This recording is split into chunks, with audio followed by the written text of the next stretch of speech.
battle Zamorak in an epic new boss fight. Return to a reborn wilderness with optional PvP. All this and more coming in Legacy of Zamorak, RuneScape's exciting new storyline. Here are the updates you'll be playing over the next few months. Zamorak, Lord of Chaos, is an epic 1 to 5 player boss experience, which scales all the way up from an accessible story mode up to literally impossible enraged difficulties. Those who triumph against Zamorak will be rewarded with some highly anticipated and incredibly powerful loot. With a free death week on launch, you won't want to miss it. So be it. Die by my hand. With Zamorak hunkered down in the wilderness, you're going to have to conquer an elite dungeon to get to him. Up to 5 players can head into the dungeon at once, with the dungeon's difficulty scaling to your team's size. The dungeon uses an enrage system. As the enrage level increases, enemies' life points scale up. If you prove yourself enough times, you'll unlock the ability to bypass the dungeon, allowing you to take on Zamorak as many times as you want. Feel the rage of a god! Once you've made it through the dungeon, you'll arrive at the true challenge, the god, Zamorak himself. You can take Zamorak on as a brave lone warrior, or battle him in groups of up to 5. The fight and the rewards will scale with the number of players. Zamorak is RuneScape's first group encounter to make use of our Enrage system. Unlike his predecessors, Zamorak's Enrage doesn't cap at 4,000. Instead, you'll be able to try nearly unlimited difficulties. For the first time ever, this will be tracked through our new Enrage high scores. The highest completed Enrage of unique players and groups will be locked, immortalizing their legacy forever. You never stood a chance. A storyline wouldn't be a storyline without quests. In the aftermath of the boss fight, we'll catch up with Moya and Daughter of Chaos. If the last few years of epic quests have left you not really knowing where to start, Daughter of Chaos is the perfect jumping on point for the story. Daughter of Chaos focuses on Moya, one of Bilrock's lieutenants, who has been attacking humans near the border of Misthalen.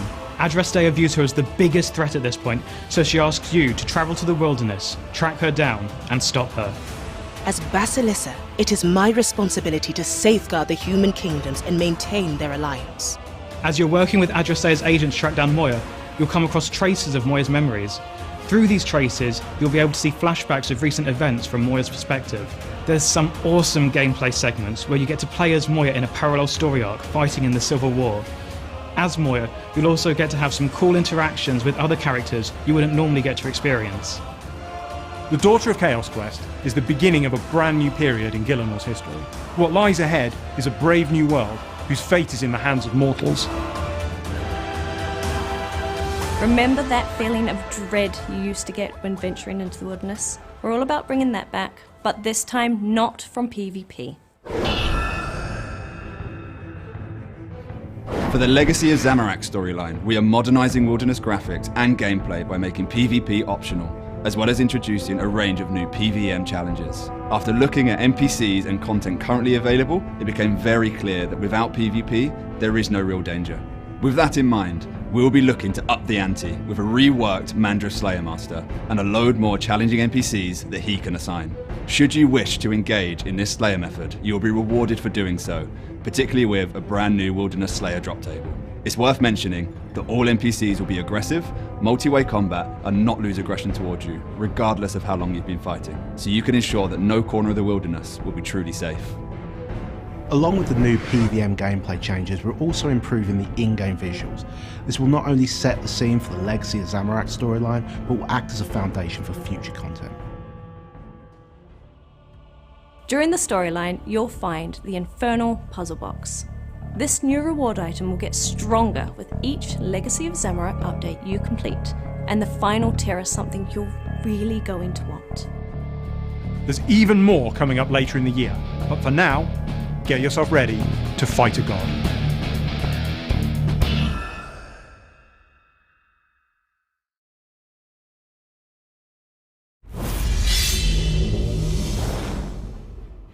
Hello everybody and welcome to the Legacy of Zamorak Deep Dive livestream. It feels like we've been waiting for this for a long time, but it's finally here, and today we're going to be covering everything you just saw in that video in much more detail. We've got more videos like that to drop, we've got tons of concept art to show, discussions are plenty with developers who bring it to life, and on top of all that we're going to give you some live looks at everything from Zamorak Boss rewards all the way through to the Wilderness Reborn and some of the areas that have already been worked on.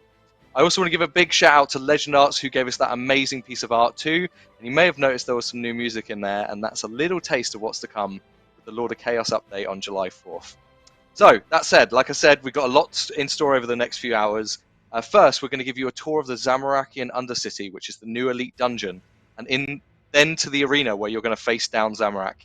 We'll be giving you a live in-game look at the brand new rewards, as I mentioned, and that's all coming with the Lord of Chaos update on July 4th. Then we'll be taking a short check-in with the team behind Daughters of Chaos, our first quest in our return to a more grounded, classic narrative within the fantasy world of RuneScape. And we'll also be running you through a new seasonal reward and showing you some beautiful making-ofs. And then last, but definitely not least, and I know a lot of you are really excited about this, it's time to talk about the Wilderness Reborn. We'll show you how we're reshaping the landscape, changing the rules to a new PvM-focused area, but retaining that core spirit of a scary-as-hell place to spend time in. But first, all of this content is wrapped up in a bow we call Legacy of Zamorak, and this is our epic new storyline. Joining me to very quickly set the stage before we dive into Lord of Chaos update is our lead designer, Mod Jack. Hey, Mod Jack. Hi there. The chat are very much enjoying me live streaming from my kitchen. Seem very excited about it. You want to know all about the kitchen is a staple. If you're not used to joining us for these streams, the kitchen is a staple. The person who asked about the person who asked about the tomato ketchup, it's just on the counter. You can't see it. It's just out of shop. Very important lore fact. We bring you only the best news here on Legacy of Zamorak live stream. That's what everyone tuned in to see. Jack, can you quickly just give us a quick introduction on Legacy of Zamorak? What do we mean when we say about this new storyline, and what can players expect from this? So Legacy of Zamorak is the storyline for the next 6 months of RuneScape, taking us up to the end of the year. It's kind of like a two-part storyline. It's dealing with like first, obviously the big headliner is the Lord of Chaos boss fight, and then the rest of the storyline will be the consequences of that. I've seen quite a lot of people who are like, no, it's definitely the plot that we outlined in Twilight of the Gods isn't going to happen. It's some massive twist. We're trying to get away from like massive twists, so that we can talk a little bit more openly, because I think actually like weirdly lore spoilers is a disincentive for talking about what's coming up. So we are going to be talking about the rest of the storyline. What are the consequences of the events that occur during the boss fight? So it's very much about that, like, spoilers for the content you've just done and exactly what's going to happen, because we've said it's going to happen. The gods are gone. What are the consequences of the gods being, what are the consequences of the gods being done? What does that mean for the world? And Legacy of Zamorak, as the title implies, is about, like, the most impactful of the gods is Zamorak, and what does that mean? So this is like, we want to try and organize our storyline, integrate the updates to the story together, the bosses together, a little bit more strongly. You can see us doing that with Elder God Wars. We learned a lot from doing that. That was our first attempt at kind of integrating the year of content together. This is us continuing and learning from that. We learned a lot from Elder God Wars. I was thinking about this. One thing that I would particularly point out is I think we underestimated how popular a character Zuck would be. So like that's an example of the kind of thing that we're learning from. Like Zuck didn't. Sorry, I'm not promising Zuck content. I just mean like we learned from the way that we tell our story has engaged people in a way that we didn't quite expect. So this is our next attempt at doing that, and then we'll build on that again in 2023. It's a 6-month storyline, and that's not like all storylines are going to be 6 months. This is like a short little storyline. You can almost think of it as like a kind of extended epilogue for this boss fight. But that's not us saying that all stories are going to be 6 months. It'll depend on the content and the length of the story and how long we need to tell the story. And I guess it's the first example of like the kind of grounded storytelling that we can tell in the aftermath of the gods. That with the gods there, they scream for attention. They're really the only characters that get any screen time, and we have to kind of force them out of the way to let anyone else have some limelight. So this is us giving some limelight to some other characters, some characters that we haven't really heard from a while, like say Bilrak. So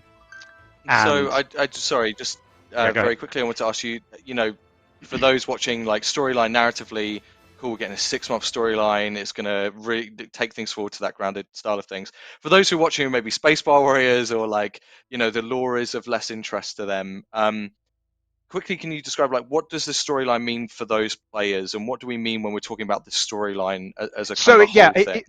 Part of the point of telling the story like this is that lore previously was very siloed into quest lines. It was like if you care about gnome quests, you do gnome quests, and if you don't care about gnome storyline, it has really no impact on the rest of the game at all. You might spacebar through the quests and to unlock it for comp, and then not really worry about it. The idea of this approach is to engage the entire game. Not in deep lore story, that's still like questers and quest players, but at just a surface level, like caring about who Zuck is. Zuck is cooler because of his lore, right? He gets a shortcut scene, he's a cooler boss, he's part of the storyline. People can engage in the storyline in a little way. The content, the underlying content, is essentially the same thing. Like it's still RuneScape content coming out, the kind of content, the skilling updates and the combat updates and the miscellaneous updates that we know people want. But with that more together sense of like just being part of the story of the game that's going on now, we hope that like people can be engaged with that. And I think that Elder God Wars, as I kind of mentioned, like Elder God Wars, I think did that better than we expected. It was kind of a gamble, and actually we had people who weren't really engaged with the quests at all, going like, "Where's our Zuck content? Where's our Zuck content?" Because actually that part of it had engaged them. Brilliant. Okay, we said we'd make this quick. You probably saw me keeping an eye on the time and looking right. We said we'd make this quick, so let's not keep you waiting any more longer. Thank you, Mod Jack, for setting things up. I know you'll be back joining us later. But for now, it's time to lift the lid on your upcoming showdown with Zamorak. This is our next update coming on July 4th, Lord of Chaos.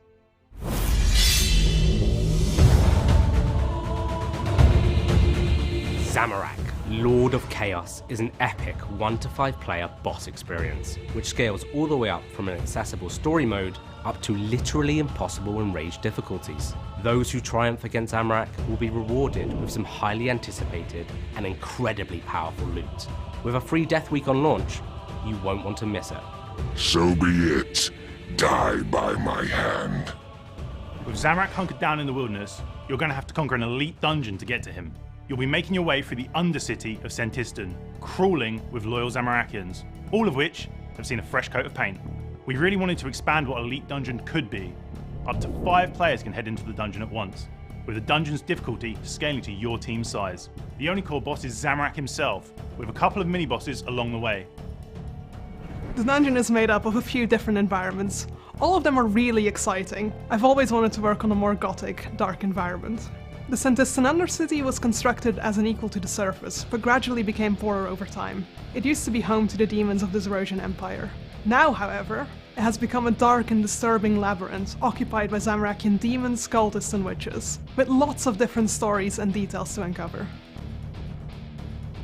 The dungeon uses an enrage system. As the enrage level increases, enemies' life points scale up. And as you hit different thresholds, enemies are going to change. What started as a Zamorakian cultist on previous runs might now be 2 greater demons. If you prove yourself enough times, you'll unlock the ability to bypass the dungeon, allowing you to take on Zamorak as many times as you want. Feel the rage of a god! Once you've made it through the dungeon, you'll arrive at the true challenge, the god, Zamorak himself. Of course, Zamorak can never be defeated by a mortal, even a world guardian. But with the power of the Edicts of Guthix, you might have a chance to banish him. Players will be able to experience the boss battle in 3 different modes. Story mode is for the less experienced. The combat difficulty is reduced, but you can still earn some rewards. Normal mode is a step up from the Elder God Wars bosses. Enrage mode will test the limits of even the most elite players. You never stood a chance. You can take Zamorak on as a brave lone warrior, or battle him in groups of up to 5. The fight and the rewards will scale with the number of players. Zamorak is RuneScape's first group encounter to make use of our Enrage system. As you climb through the Enrage levels, new mechanics will keep you on your toes. Unlike his predecessors, Zamorak's Enrage doesn't cap at 4,000. Instead, you'll be able to try nearly unlimited difficulties. For the first time ever, this will be tracked through our new Enrage high scores. The highest completed Enrage of unique players and groups will be logged, immortalizing their legacy forever. So weak. If you haven't noticed, Zamorak has a new look. We decided to build on his original, iconic design, but give him a shiny new model that's up to our current graphical standards. He also has his wings back, and with those of course come a variety of really cool new animations. The Wilderness Crater has been given a complete graphical rework. It's now a big, epic arena fit for a god. The giant Chaos magical dome all around the arena takes the drama to a whole new level. You will be destroyed! What's a boss without rewards? Firstly, we've got the new Tier 95 bow, the Bow of the Last Guardian. Alongside this, we also have a new 4-piece melee armor set, the Vestments of Havoc. Whilst those are the big hitters, we've also got a range of smaller rewards that upgrades to Sunshine and Death Swiftness. We're also introducing demonic enchantments. These are items crafted using demonic slivers found in the Zamorak dungeon, and once consumed, offer upgraded effects to some slightly underwhelming gear in the game. The Zamorak Lord of Chaos Elite Dungeon and boss battle is the most challenging and epic boss encounter RuneScape has seen to date, with opportunities for every player to enjoy the experience. We hope to see your name on the high scores soon.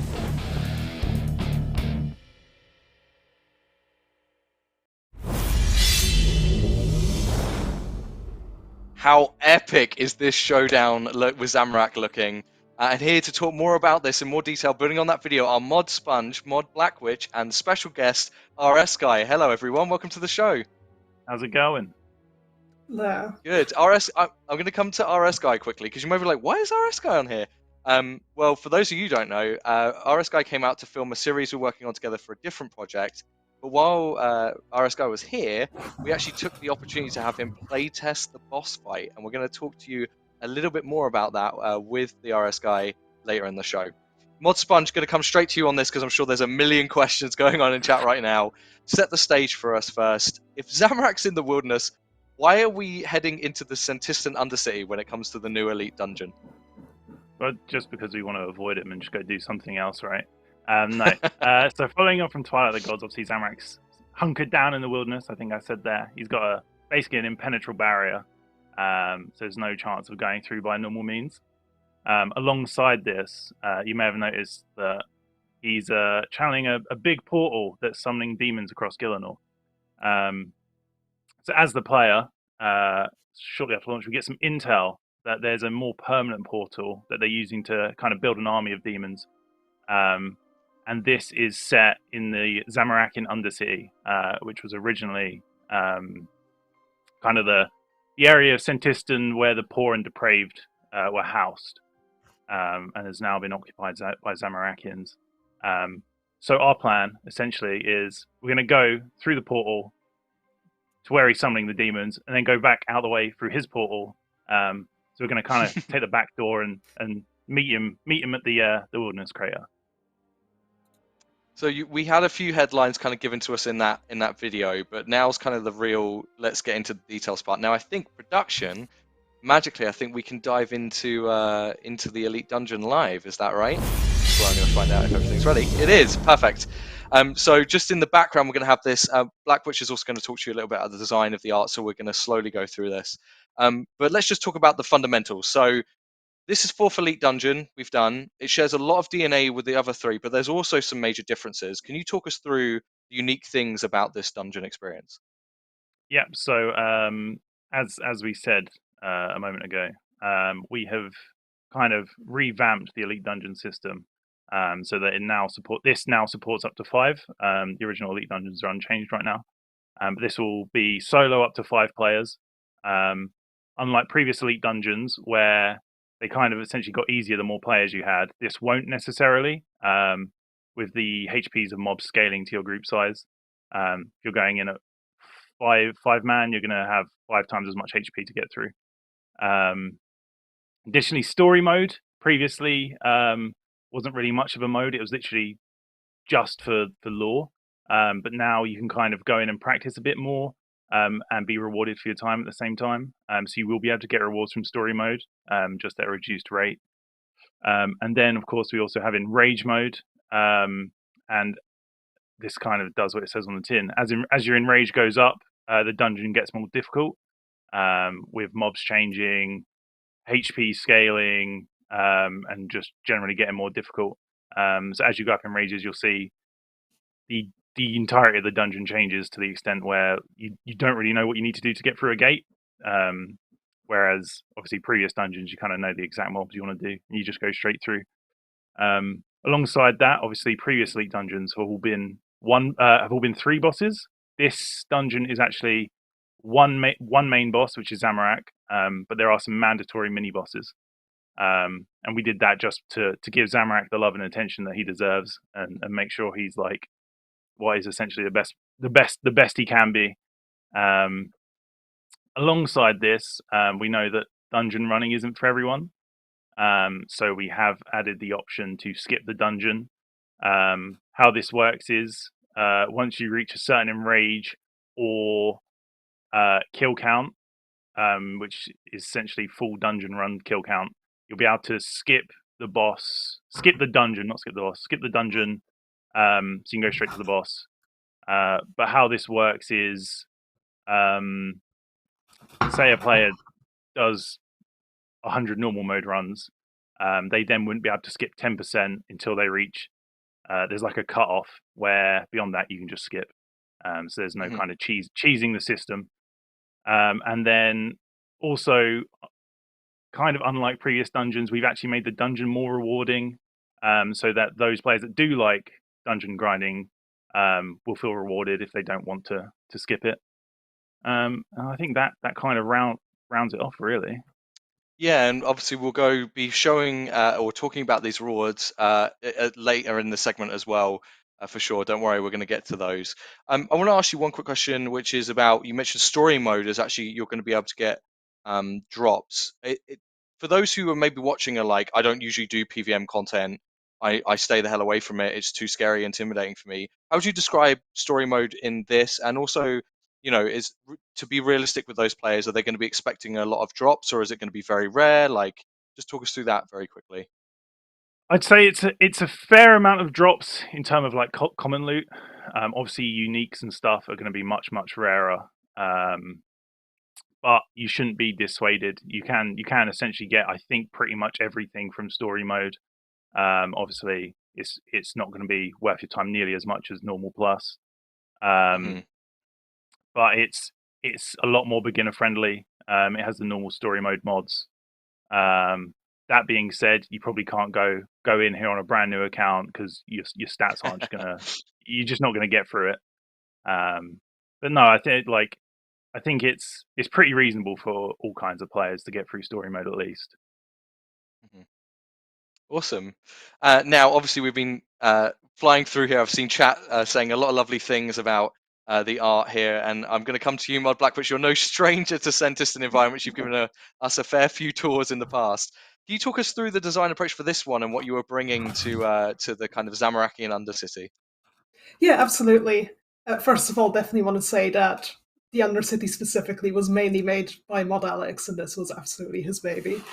But yeah, one of the main inspirations obviously is the city of Centiston that we made before. It has some similar elements, like in the middle it has a big cathedral looking out over the entire district. But other than that, because we also kind of imagined this as being lower down than the original city, so we also wanted to get some of the similar architectural influences in as we had in Zuck's sewers. So like the big pillars that go up to the ceiling, a bunch of things like that. And then other than that, we wanted it to feel more dangerous and gothic and more rundown, because this basically the story of the Undercity is that it used to be equal to city that we had, but then it gradually became poorer over time. So it had to feel a lot more cramped, for lots of things broken, lots of basically people not being able to afford to fix it. So lots more soul streets. It also we had to have a linear path through the dungeon almost. So there's one critical part to get through the bosses, get to the dungeon, but it also had to feel kind of sandbox-like, which was a bit of a challenge. Because this is a labyrinth, basically. It feels so big. If you walk around in it, you constantly keep finding new stuff, and it's great. But yeah, other than that, it just had to feel. Sorry, you go. I'll otherwise just keep ranting. Oh, I was just keep going, please do. We work with a delay on the stream, so it's always fun for us, isn't it? Yeah, it had to feel a lot more sinister and Zamarakian as well, even though it is obviously the same Centiston kit that we've used before. We wanted it to feel different.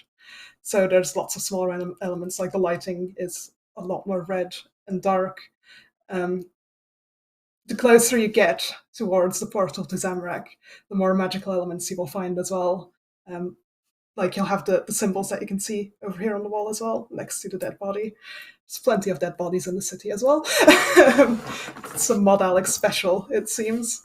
But yeah, there will be more, like the ground being cracked open by magic, things like that. It will be a lot more frequent the closer you get to the portal, which should help quite a bit as well with guiding players through it.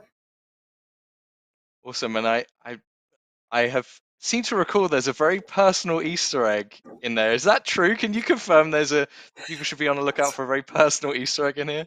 So there are plenty of personal Easter eggs in there. Oh. The one that you're referring to is actually in there twice. Fun fact. Oh. I had put it in myself. Low res, very small. Kind of like, if people see it and they know what it is, they will know, but it's not that clear. And then Mod Alex decided to put a very, very clear version in instead, which... All I will say is you'll know what we're referring to when you see it. Definitely. Thank you so much. It does look beautiful. Just before we move on to talking about mini bosses, can we show... We've got some concept art, I think, from the development we can put up very quickly as well. Great camera work from ModSphere in the background, by the way.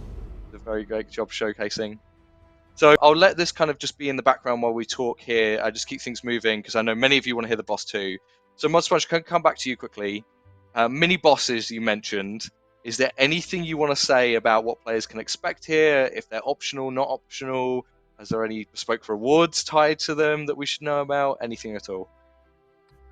So yeah, mini bosses in this are fixed, meaning you no longer have the random spawns. You always have the exact same mini bosses spawning every dungeon. Part of the reasoning is that 2 of them you need to kill to get through the dungeon. And when it comes to like racing for enrages, we didn't want randomness to be a big part of it. So we've just kind of gone with fixed everything. Everyone will have the same experience going through. In terms of rewards, mini bosses in this are rewarding. They'll be part of how you get the slivers that we'll talk about a bit later. And there are some unique rewards, titles, etc. that mini bosses will be able to give you as you progress. Yeah, and for those of you may have seen those slithers already a little bit with the current demon event, and if you haven't already got involved, it's a great way to not just get those reroll tokens, but also get some other things too. And a perfectly timed switch there, actually, to a piece of concept art when it comes to talking about the boss battle, the showdown with Zamorak. You know, we've made it through the Zamarakian Undercity, we've got through the Elite Dungeon, and we've gone through this portal, and we're into the boss arena in the middle of the wilderness crater. Can we take a live look at that? Are we ready to do that one? Because this place is just stunning. Nope. No, we're not. Sorry, I'm talking to production, and everyone else just is saying no. So everyone else is. So what we're going to do is this arena. When you see it, it's a very interesting design that we're going to get into with Mod Black, which we're just going to take a second. We had to mix like going around with concept art with everything else. So just give us a second here. RSK, I'm going to come to you. Do you have any things or comments or questions from your time playing the Elite Dungeon specifically that you want to mention whilst we've got a few seconds here? I didn't spend a ton of time playing the dungeon itself, although I will say it was being played throughout the week right next to me, so I watched a couple playthroughs of it. I don't think anything that hasn't really been touched on. It feels a little different from a traditional Elite Dungeon, I think, and correct me if I'm wrong, Mod Sponge, but I think timing-wise, it's a little bit shorter than like an ED1, 2, or 3. I saw some people in chat asking about that. But other than that, it is an Elite Dungeon. It's a little different from, you know, what your idea of a conventional Elite Dungeon might be, but in a really interesting way. Yeah, it's in so the Elite Dungeons, it's in a much more condensed area. So it definitely has the appearance of being shorter. Obviously, as Enrage goes up, the duration also goes up. But with that comes obviously a lot of strategies that players can come up with, which will obviously be really, really interesting to see how they deal with that. But and actually, yeah, very quickly, go for it. Sorry, Moss, I was just to say very quickly. I don't think we touched on this. The Enrage system doesn't just change the scaling of HP and damage; it also can change mobs, right? Yeah. So you'll notice this pretty early on as you're pushing Enrages that things you're familiar with changes. So whilst you might be approaching a dungeon door that previously was a bunch of mages, it might now be a bunch of meleeers running at you of different tiers. But yeah, as Enrage, generally as Enrage goes up, it gets harder, not just by HP, but the mobs themselves get stronger in a variety of ways. Cool. I think we're ready now, right, for switching to it? Right, let's go. Let's jump into the arena you're going to be facing Zamorak in. And holy hell, we need to see how big Zamorak is, because the scale is unbelievable here. I mean, the whole environment is stunning and amazing. I can never get over how huge he is in this battle. It's insane. Mod Blackwitch, what can you tell us about what went into the design of both Zamorak and this huge boss arena? Yeah, absolutely. So for Zamorak specifically, very early on, it was decided that we don't want to redesign him. We don't want to change him from his existing look. So the entire rework was just to make him a lot more detailed, bring him up to current standards, and with how big he is as well. Like, the amount of detail in that 3D model is actually incredible. This was Mod JT's last character that he made on the game, and I think he was really showing off with this, like, purposely, because it looks insanely good. And then, yeah, because Zamorak is so big as well, the arena for him is giant. Like when Ramen actually like said the request for what he wanted the size of the arena to be, we all were like, "Are you sure?" That is really, really big, especially when he then also said that he wanted a giant magical barrier around it. We had some discussions about who was going to make it, because that was just like, I ended up doing it, and I'm so happy about how it turned out. It adds so much to it. Like, I was almost angry as well. It's like, oh damn it, I didn't want to do this because it was going to be quite difficult to pull off. But it was such a good idea. It makes it look so much more dangerous and dramatic.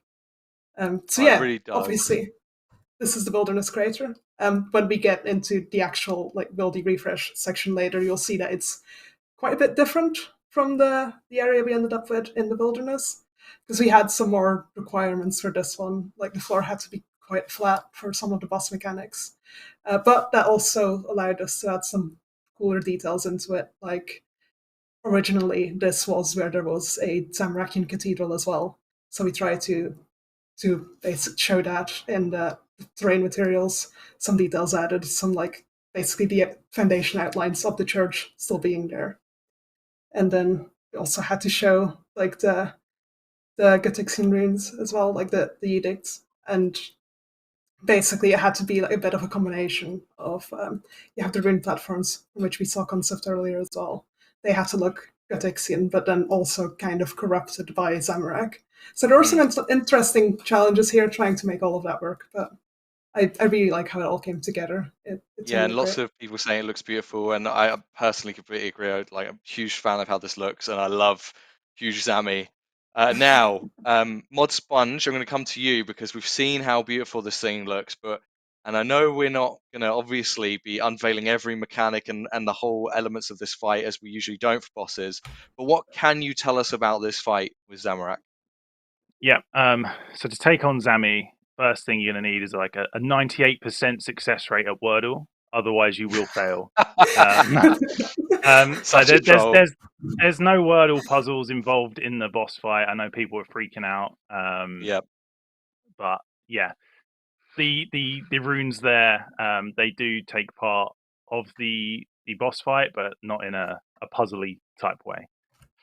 So yeah, the boss obviously is solo to 5-man again. It'd be a bit weird otherwise if you kick players out. So the intent is that this is our most scalable boss ever. So obviously starting from story mode, going way beyond 4,000 in rage. There's kind of an area for everyone, no matter your kind of skill level. In terms of the boss fight itself, we very much designed this with wanting to be a kind of sandboxy experience with players really exploring how to approach it.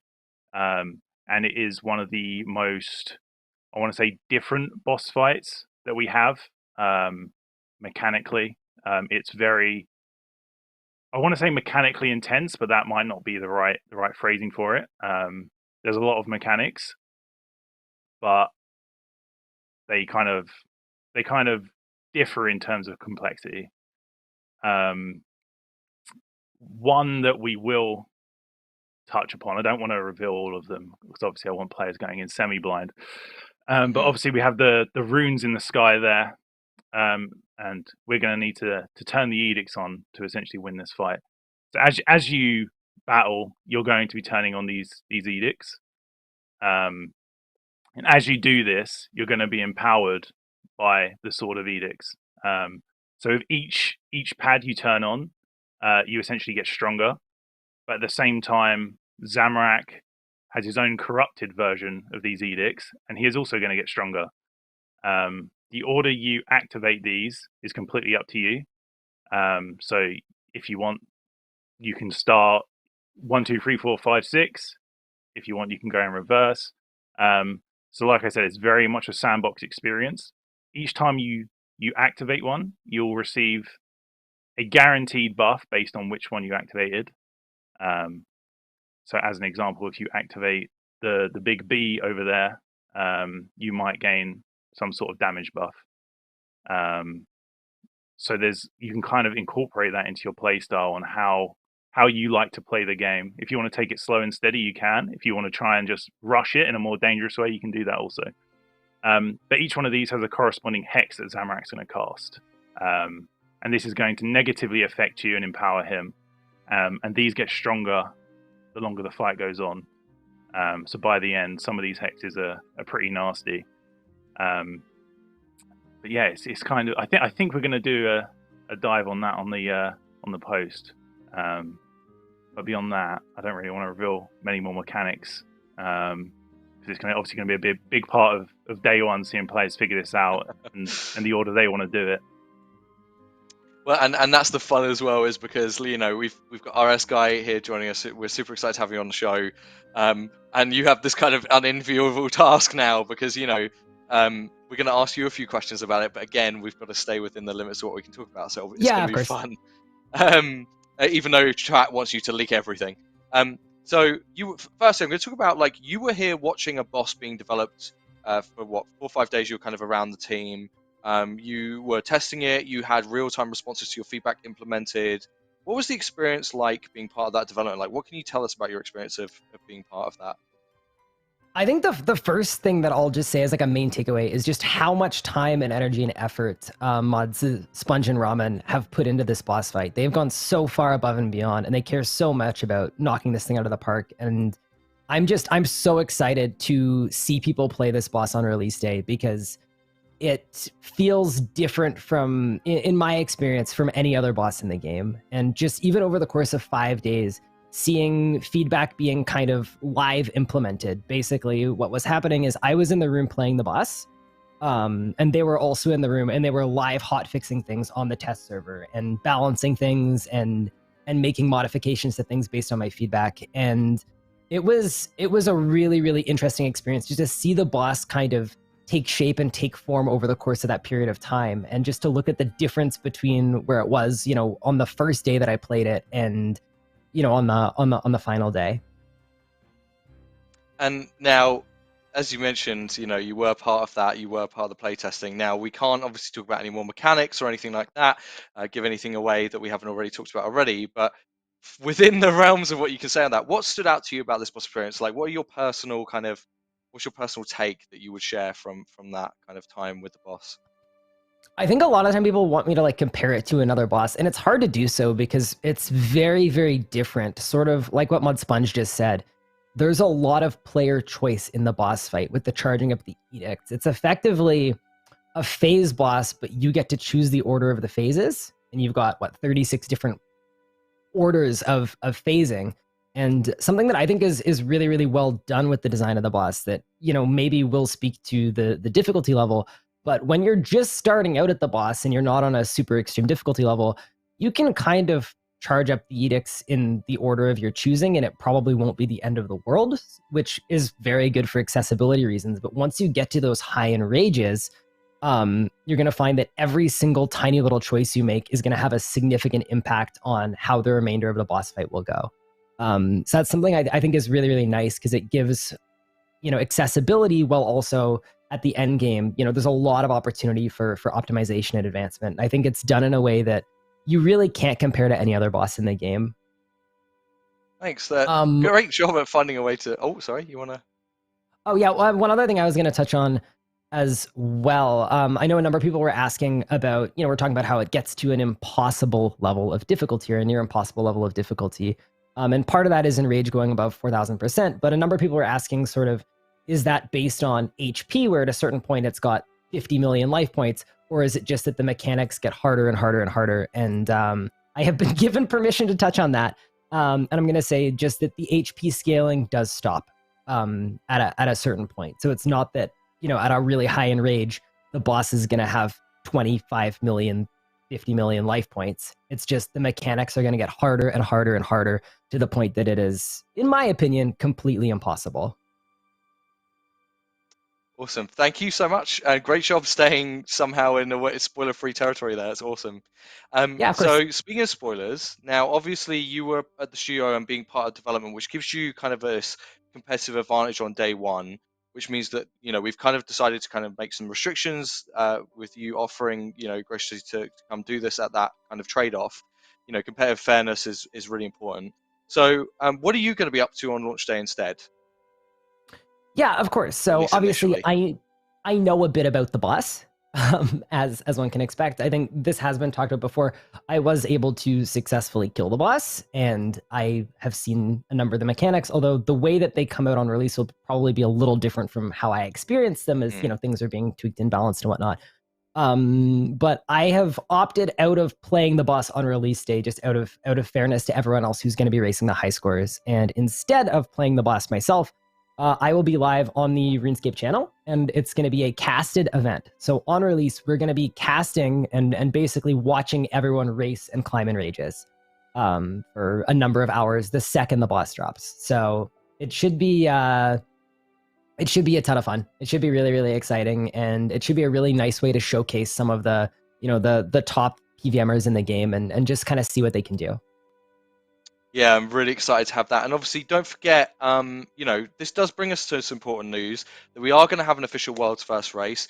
Bear in mind that there are leaderboards and there are categories for each of the configurations you go in. So we've got one team, solos, duos, 3-player, 4-player, and 5-player, all that are going to be part of the world's first race, which is really, really exciting. And speaking of which, we talked about those leaderboards in the video, and I just mentioned them now. Let's just bring that up quickly for a second. If half a second I'm being told. But for competitive people watching this, here's what you need to know, right? So when the update launches on July 4th, the world's first race begins. The first team from each category to clear 100% in rage, is what we're setting as the bar, will earn themselves some rewards that we'll be revealing next week. We'll also be continuing following the stories of players pushing in rage as the days goes on. And we'll also be giving out rewards for the first team in each category to clear 1,000% in rage. So even if you don't get to 100% first, keep pushing. Keep chasing it, because we're going to keep talking about it and going to keep recognizing it. And also, ModSponge, just to come on to that topic, can you talk to me a little bit about? We talked already near unlimited in rage, etc. Why do we say near unlimited? And then also, what is the kind of the place of the future of the leaderboards in this boss? The longevity of it. We say near unlimited because we essentially believe like there is a brick wall players will reach where they won't be able to get much further, and that like they might be able to chip away another 10% here and there, but yeah, it currently has, I think it hard caps at 60k. I believe we can also extend that further. Hence why near unlimited, basically. Like if players were somehow getting to 59k pretty easily, I believe we could just go, all right, we're going to raise it again. Not that we think players will get anywhere near there. So we're saying near unlimited because it doesn't go to infinite, but we can essentially keep moving the goalposts back if we needed to, and because we truly don't think players will get there.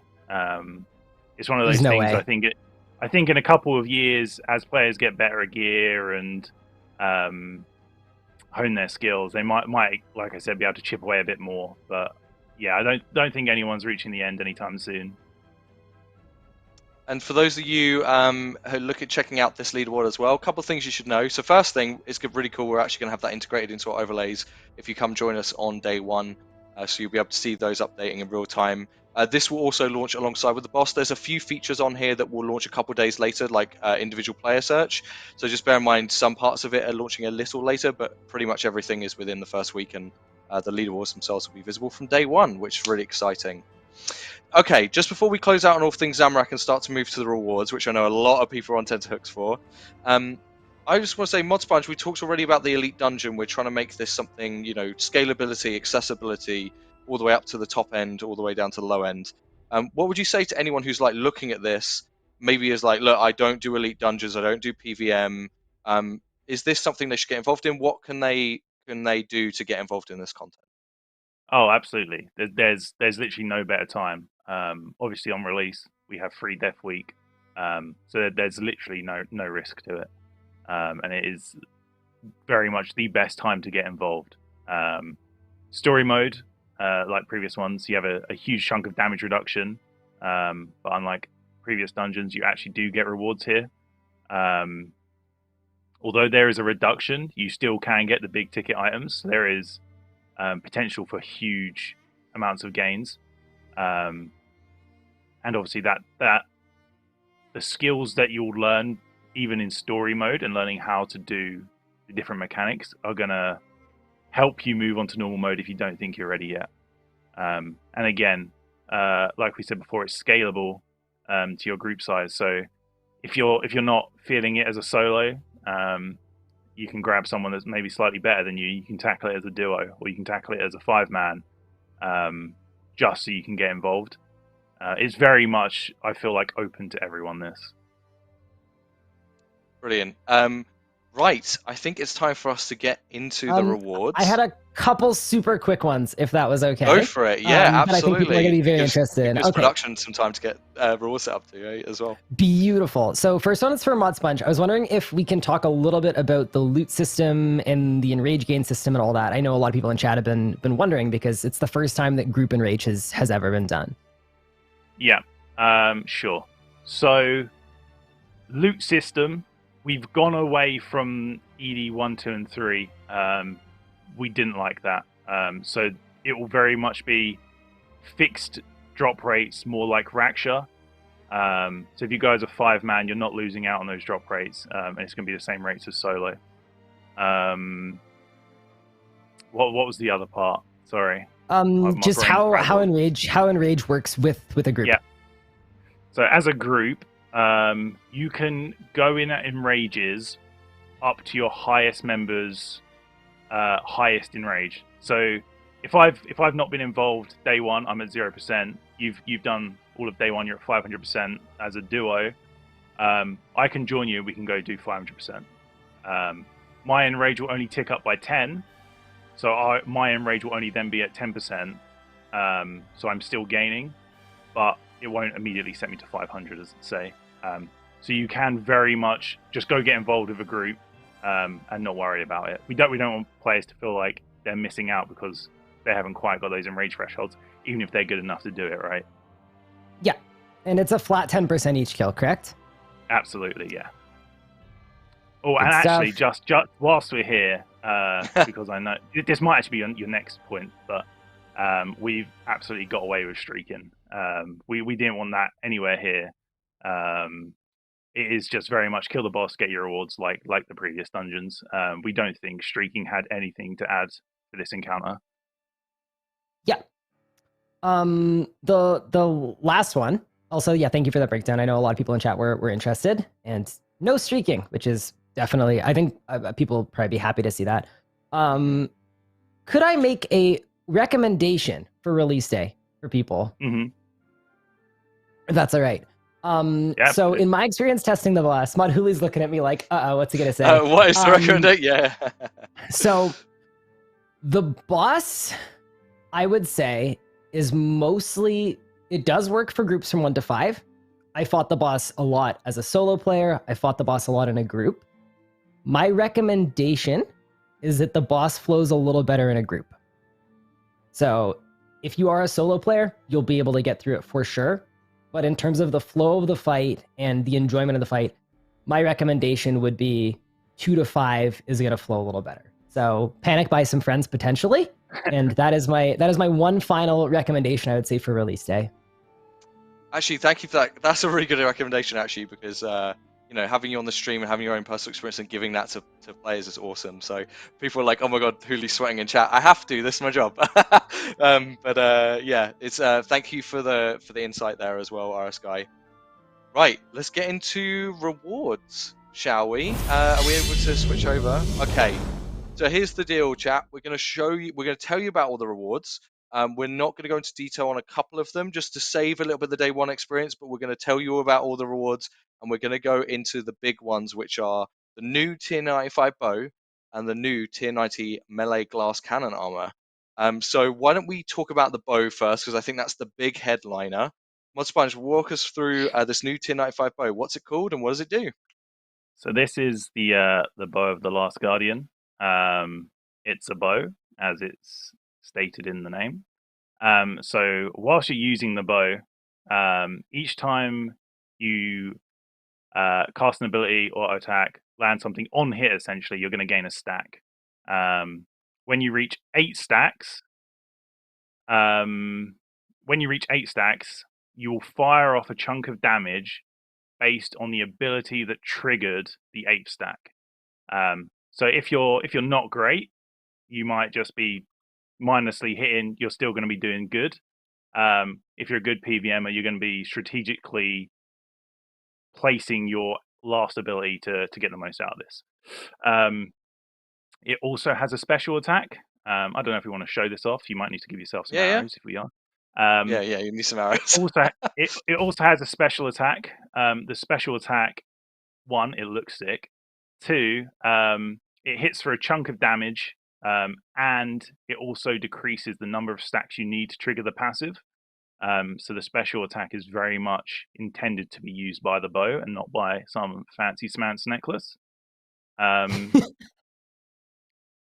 Yeah, this one's definitely going to be interesting to see. It synergizes quite nicely with a lot of the current range gear, but there's also quite a nice skill element to how you use it. So yeah, that's the bow. You're going to want to stock up on them dying arrows, because obviously it is a bow, not a charge bow. So you're gonna need to use those to get the most out of it. Do you want to go ahead and use the special attack? Yeah, That's that nice so little sick. hang time. Yeah, it's cool. Mod Wing did a great job on that.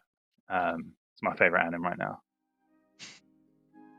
But yeah, It's that's so the funny bow. people seeing the rotten potato and freaking out in chat. It's good.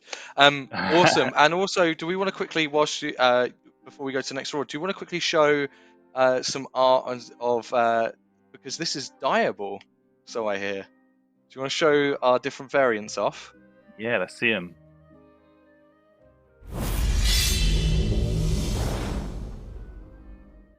So we're going to have all the different variants. Chat, I want to hear what your favorite is.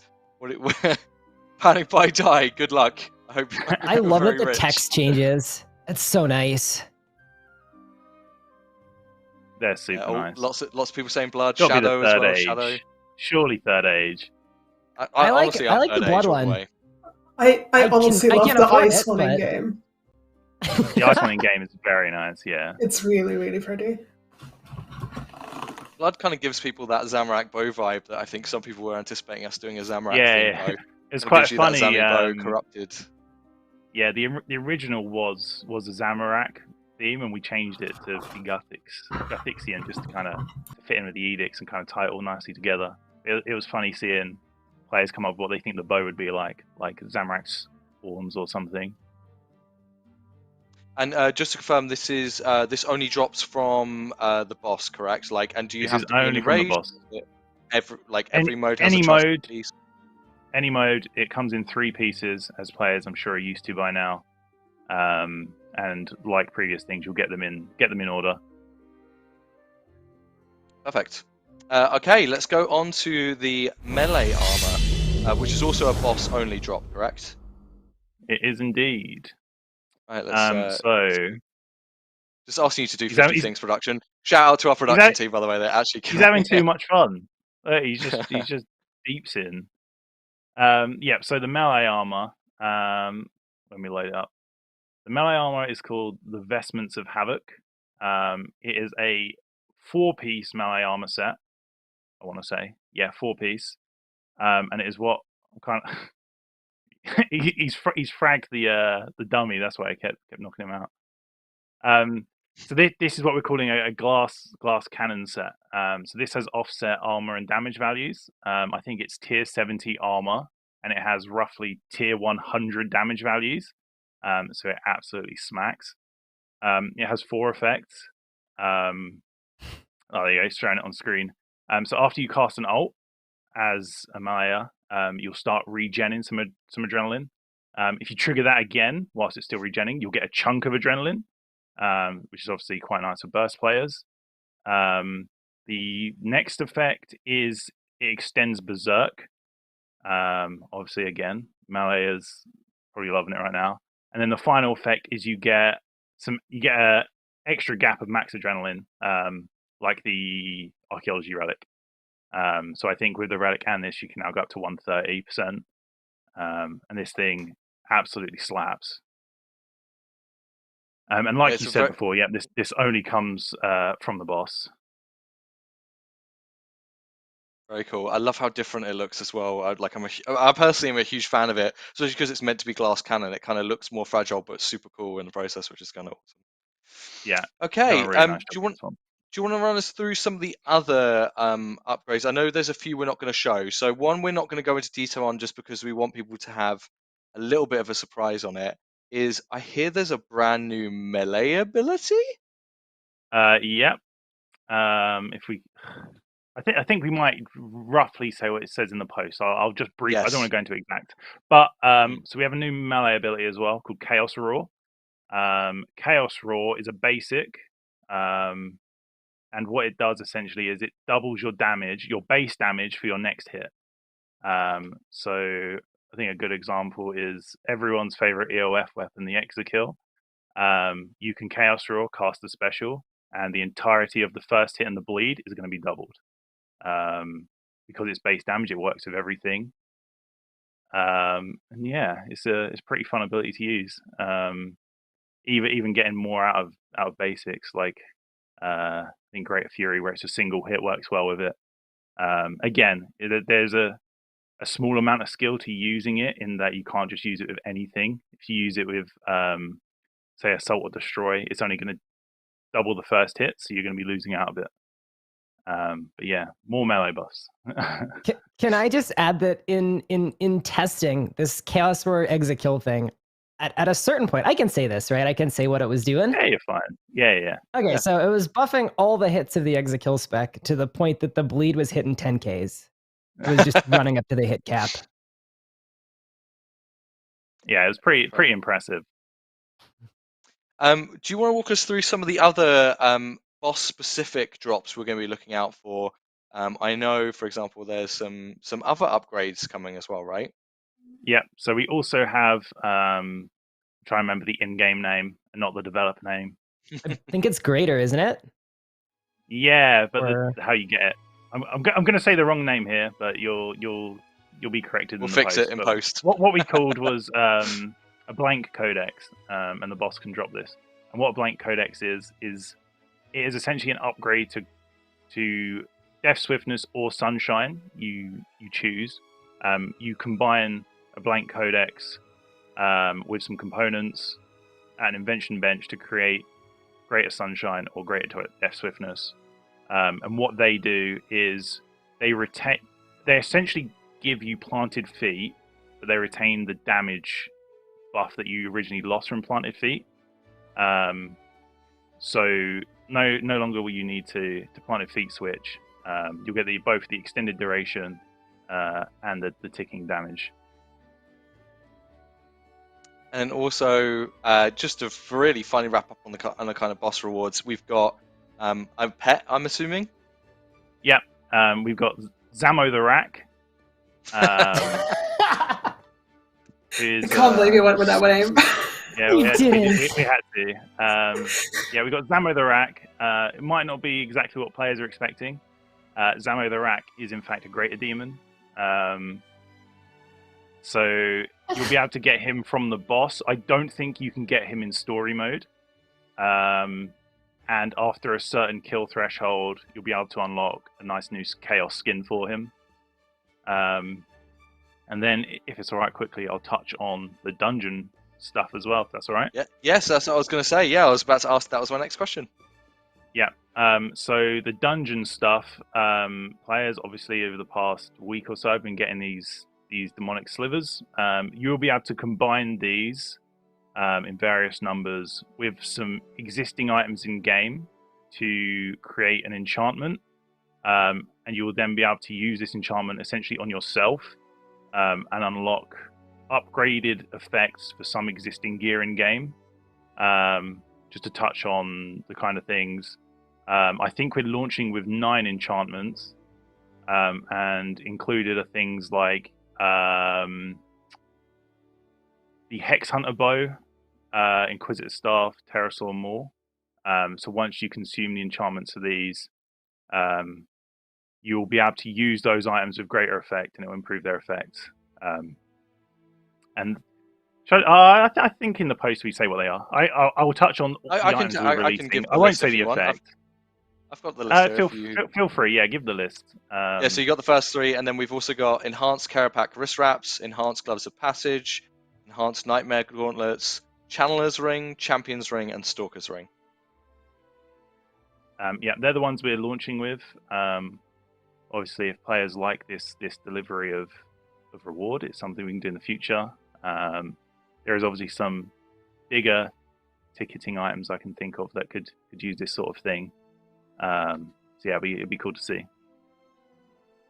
And then finally, obviously, just to confirm, we obviously have titles for really pushing in Rage, right? Yeah. I'm trying to think what they are. I believe we have Wrath of Chaos, which is at a certain enrage threshold in groups. We have another title that is for solo, so we can differentiate those. And then I believe I want to say the collection log is Godslayer, I think. It is, yeah. Yeah. Do you have the name of the solo one to hand? I do, yeah. So Lord of Chaos is group, and then Wrath of Chaos is solo. And then obviously there's coloured variants from what I understand, right? As you hit different enrage thresholds, like previous enrage bosses, you'll be able to unlock different coloured versions to show off a bit and flex. Yeah, I think that. And so just one quick question then. So we're talking about the elite dungeon staying worth running, and you unlock the ability to skip it, and that there's still a reason to kind of go through it. With these rewards you just talked about, are the slivers exclusive to the elite dungeon, or is it? Can you also get them as a drop from the boss? Nope. So the slivers will only come from the elite dungeon. Obviously, we've given players a taste through the pre-release kind of mini event, but just so dungeon runners aren't completely disheartened at people just going and slaying the boss multiple times, these slivers are locked to the dungeon and will come from mini bosses and mobs in the dungeon. Also from the dungeon, I think I touched on it a bit earlier, but there is a new title and some other little unique bits that mini bosses can drop. Unfortunately, we are out of time. We were actually over time already for this segment, but we just didn't want to deny you all this detail. Someone asked quickly, I still don't understand with the slivers, what they do. You're combining a certain number of those slivers with these items to get them to be more enhanced, right? To power them up, essentially. Make them the slivers, you essentially use them in a recipe to make an enchantment. That enchantment is tradable, or you can use it yourself. If you use it yourself, you unlock the ability to use these items at an increased rate. So say I use some slivers of pain to make a Hex Hunter enchantment with some extra secondary ingredients. I can then consume that enchantment and I'll use Hex Hunter Bow and the effect will be improved. Brilliant. Okay, thank you so much. RS Guy, thank you for taking the time out as well for joining us and for giving people your thoughts. Really appreciate you having you on. And obviously we'll see you back on Monday when you're running the world's first race. Not this Monday, next Monday. Blackwitch, thank you so much for your tour of the Elite Dungeon. The things are looking incredible and we can't wait to get involved. Obviously Mud Sponge, thank you as well for coming on and giving us a whole bunch of details. We hope you all enjoyed that. We hope you got a lot out of it. We are far from done though. This is the first section of our stream. Coming up next, we are going to talk briefly about Daughter of Chaos. And then following that, we're going to go into the Wilderness Reborn, and we're going to show you some things. Before we go, we're going to go for a quick break. We're just going to show you the boss cinematic that you'll see on July 4th when you get your hands on Lord of Chaos. See you in 5 minutes.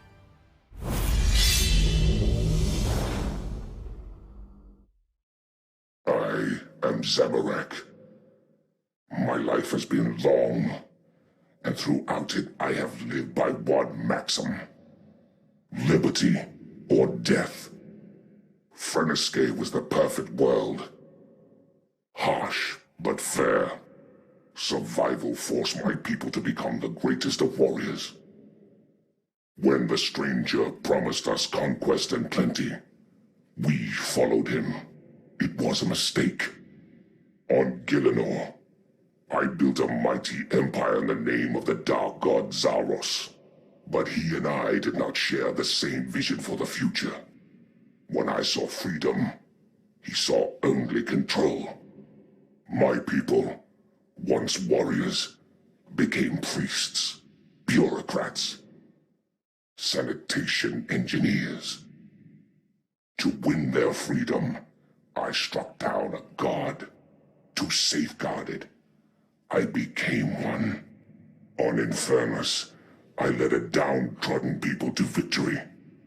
Hostilius, a corpulent monster grown fat and indolent, maintained order through rules and laws. His laws did as little to protect him as his skin did.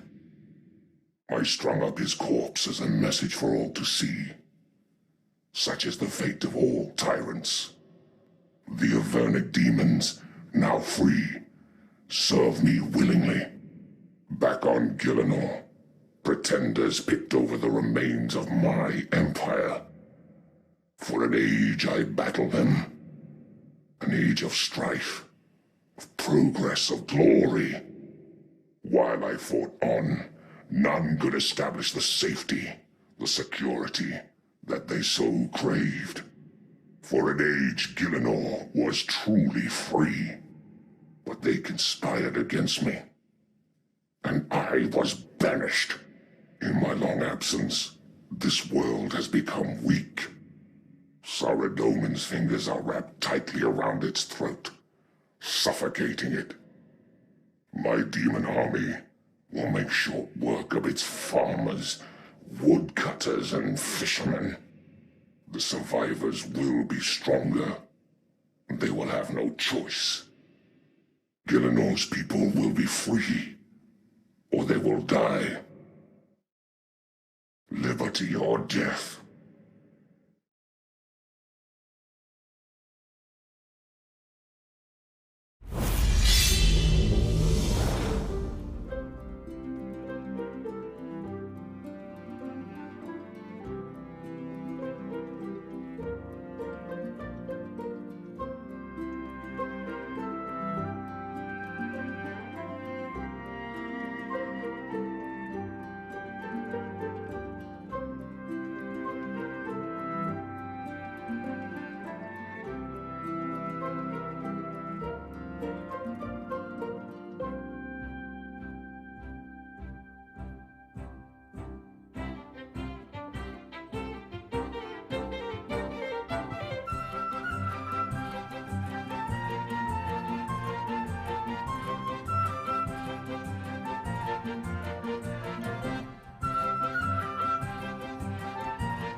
Daughter of Chaos is the first quest in the new Legacy of Zamorak storyline. If the last few years of epic quests have left you not really knowing where to start, Daughter of Chaos is the perfect jumping on point for the story. It's a fresh start for Gillinor, but the opposing factions are acting very differently. While the Saradominist humans are relatively united under their leader Adrastea, the Zamorakians are fighting a brutal civil war for control of the wilderness. The remaining Avernic demons, led by Krill, are opposed by Bilrock, his Demonhind army, and the rest of the Marjarat. Daughter of Chaos focuses on Moya, one of Bilrock's lieutenants, who has been attacking humans near the border of Misthalin. Adrastea views her as the biggest threat at this point, so she asks you to travel to the wilderness, track her down, and stop her. I won't let Adrastea take this from me. Basilissa indeed. An empty title for a weakling and a fool. Moya and Adrastea are both very powerful characters, yet really contrasting in their own drives and morals. We've redesigned Moya, and I feel that it really suits her. She actually looks like a military general prepared to fight in a war. We wanted to not only graphically update Moya, but also to reflect her character in her redesign, whilst referencing her classic colour scheme. Now Moya's half Marjarat heritage is finally on full display with her horns. She's intimidating, roguish, and practical, which is what she really needed. On your quest to hunt down Moya, you'll be accompanied by one of Adrastea's top agents. Of all the characters in the quest, I probably had the most fun writing the agent's dialogue. I had a lot of creative freedom to write some really fun lines. It was also amazing to work with Adrastea's voice actress, who fits the role perfectly. As Basilissa, it is my responsibility to safeguard the human kingdoms and maintain their alliance. I really like that Adrastea is sort of torn between royal duty and her love of adventure, which we get to see in her Extinction debut.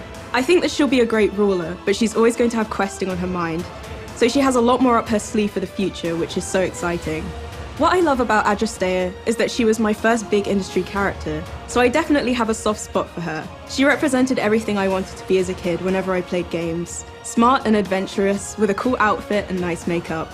I want players to love her too, so I work closely with the concept artist to get her design up to scratch and add my own spin on things. As you're working with Adrastea's agent to track down Moya, you'll come across traces of Moya's memories.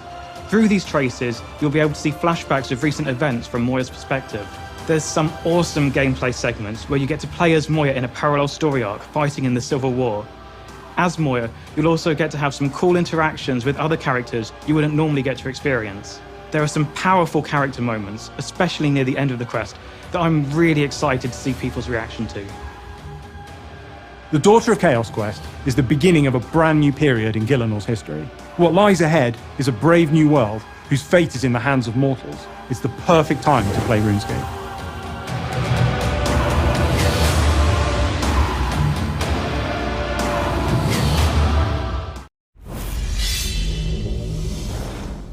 Welcome back to the second part of our Legacy of Zamorak reveal, Daughter of Chaos. I can use words, I promise. Here to talk about this new quest.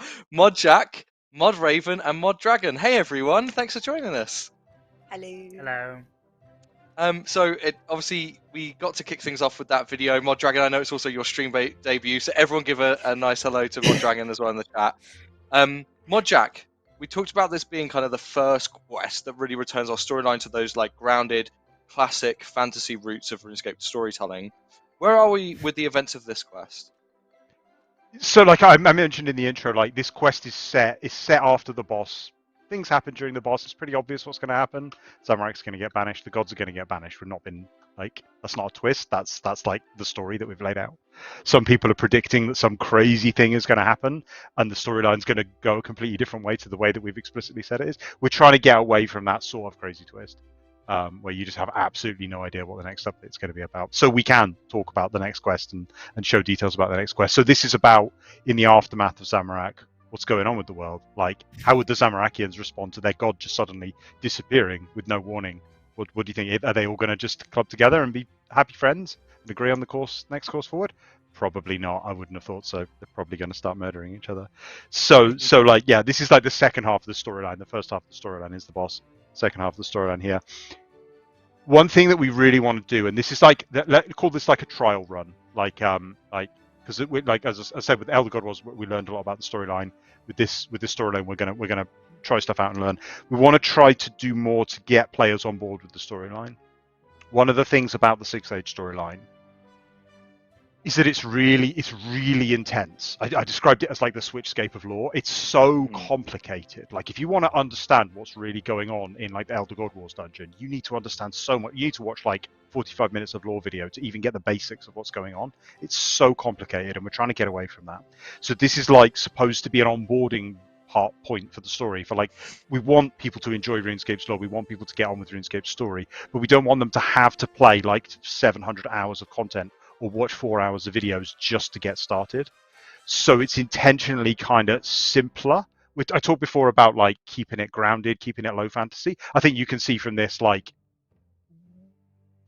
Marjarat are still okay. Like Bilrek's fine, Moya's fine, demons are fine. Like it's still RuneScape. It's still the RuneScape setting. We're just not going to be flying into space and shooting lasers at each other.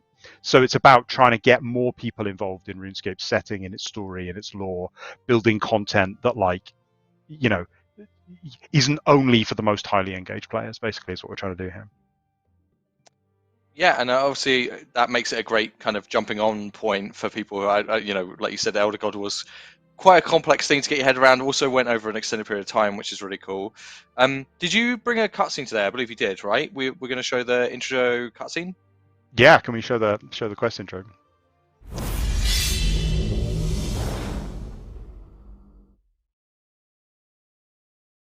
Everything changed when the gods were banished from this world.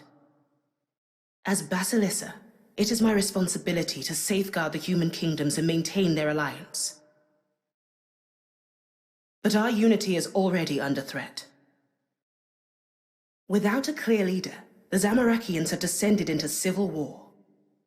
Even as we speak, they battle for control of the wilderness. Better that they're killing each other than our people. But the conflict isn't contained. A Marjarat lieutenant has been slaughtering Barok's patrols near the border. Moya. Though she serves Bilrak, I believe she poses the bigger threat. We must prove to the kingdoms that I can protect them. Travel into the wilderness, find Moya, and stop her.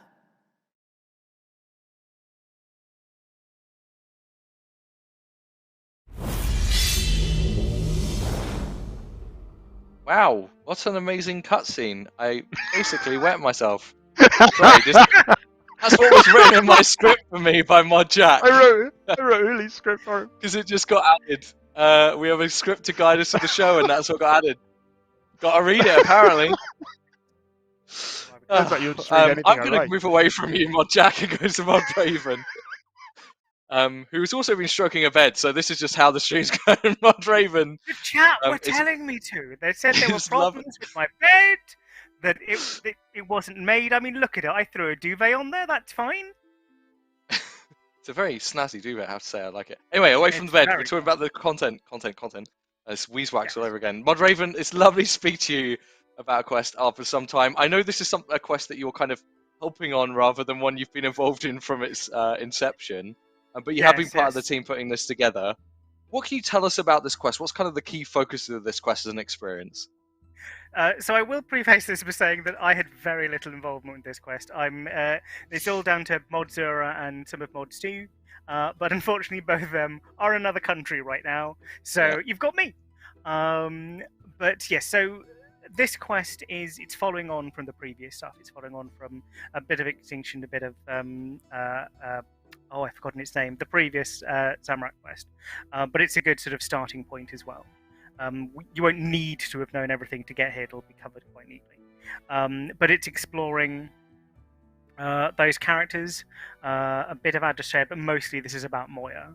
And this is getting a chance to see some of what Moya struggles with in the organization she's part of, and also what she's, overcoming. There's obviously more plot that I'm trying not to spoil, because it's part of the quest for obvious reasons, but it's a good chance to get to know her a bit better, is probably the way of putting it. And from a gameplay perspective, it's good. And from a gameplay experience, like every quest has its different vibe, right? We've had quests that are just really more of a narrative unfurling, not too much gameplay, more of a kind of walk along and kind of absorb the narrative. We have ones that are very gameplay heavy with a lot less narrative, and obviously a lot in between that. puzzle-centric quests, etc. How would you describe the gameplay experience of this quest? What's kind of the pillars of it from a playthrough perspective? Yeah, so this isn't one of those you're basically watching one big cutscene guide request, which I know we've done and I'm certainly guilty of, and will do again. But this is one of those ones where you'll be active, you'll be doing things. It's a little bit different to some of the ones you've done before, as quite a lot of the gameplay you won't be playing as yourself, you'll be taking control of Moya directly. So you'll be literally living out some of the struggles, literally living out some of what she's doing, and you'll begin to play around with cool Majrat-ish powers that Moya can wield and hurl at enemies. So it's there's a decent amount of combat, but it's a different version of combat, i.e. it's safe combat, and you're not actually the person doing the combat, but Moya is the person doing the combat, so you get to play around with some funky new abilities and some funky new things, and it's good fun. There's lots of bouncing around and mass murdering things. It's quite it's a bit different. It's a grand old time. But yeah, it's a lot of doing stuff. And a lot of doing stuff. We'll put that on the box. I love it. What's your favourite moment within it, you know, from a spoiler-free perspective? Like, do you have a standout moment, especially coming onto the project kind of later in?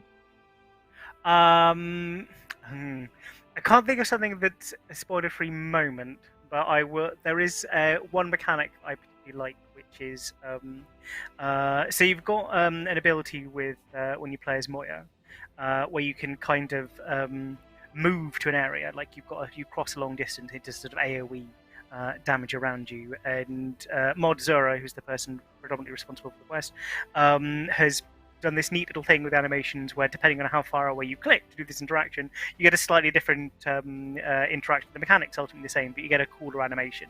So if it's short distance, like Moya does a kind of ha-ha boom, where if it's further away, she's this really neat kind of leap through the air, roll, and then go ha-ha boom.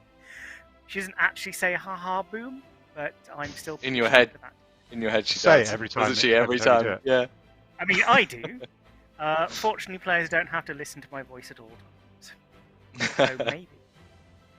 Brilliant. And you know, speaking of working at these amazing characters and kind of these moments, Mod Dragon, you've been part of bringing you know, these characters to life. Obviously, Adrastea was a huge thing for you. See how excited you were in the VT. What does it mean to bring these characters to life? Like, can you talk us a little bit through the creation and kind of redesign or design of these characters? Depending on what it is, and we've got some concept art to show whilst you chat. Yeah. So, well, first things first. Moya was made by Mod Sofan, and she did an amazing job. She looks amazing. I think the most important thing was to sort of get a proper feel of what her actual personality is like. So that definitely helped with the design process a lot. And like, for example, like Moya is this very sort of stoic, like militant lady. So we were like, okay, she needs something that actually reflects that in her. And yeah, I spoke a bit more about it in the video, but yeah, that's the sort of thing we basically did when we were working with concept. The same with Adrastea. We were thinking about what she's like as a character, and she's obviously, you know, royalty, but she has this sort of sense of adventure about her, so we really had to reflect that in the design as well. So she kind of has a little bit of like a Princess Leia thing going on, I think. The, you know, sort of like a space princess type thing where yeah, she obviously loves adventuring, but she also has a royal duty. Yeah, those are the main things we really discussed when we were talking, like going between character and concept art. So, yeah. And what is your like favorite detail that you've brought to any characters you've worked on? I know you've worked even beyond these two characters and actually been part of a reimagining of an existing model. Is that right? Reimagining this model. Singing Demons, or is oh that yeah, a brand new? Oh yeah, I made the demons. Yeah, that was. Yeah. This is why I have leading questions, chat. Yes. To help people out. Yeah, no, it is really fun. Like, I'd say the way I like to reimagine is just sort of think like when I was like younger playing a game, what would have been really cool to see, and like, you know, glowing fire flames and stuff on demons, like making stuff kind of really out there but not too over the top, but like sort of just enough to make it really exciting, if that makes any sense. Yeah, Adjustea was my first character that I've made ever in industry. That was like a sort of a really nice sort of personal, not really a personal project, but I felt like I could put a lot of personal touch into it. So I had a lot of contact with the concept artists, and yeah, because I wanted something like really. I wanted her to be really cool, really adventurous, really beautiful. So, yeah, that's all I could think of for that. No, it's Yeah. great, and I think there's you know, we saw a lot of love for Adjustea for a while now. I think people really love the design, so, and it's just great to have you on and talk about it. Like, thanks so much for joining us as well. Thank you for having me. Yeah. We are getting a little low on time for this segment, so I just want to touch on a couple other things as much as I'd like to keep going. Mod Raven, every quest has its rewards. What can we expect for this one? Right. So you've got the standard. You get a quest point. You get XP. I think it's 30,000. What is it? Divination, 30,000 archaeology. You also get some weapon overrides, which are the new Dis weapon overrides, which are very spangly. And then you also get an upgrade to the Infernal Puzzle Box. The script literally tells me to go, ooh. Yeah, well, there you go. See, there's my script right in action. And yeah, so that brings us on to Infernal Puzzle. What now? Mod Jack, why don't you tell us what that is? So this is like a reward that runs throughout the storyline. Think of it as like the Pontifex ring from Elder God Wars, but like the Pontifex ring we kind of put together in retrospect.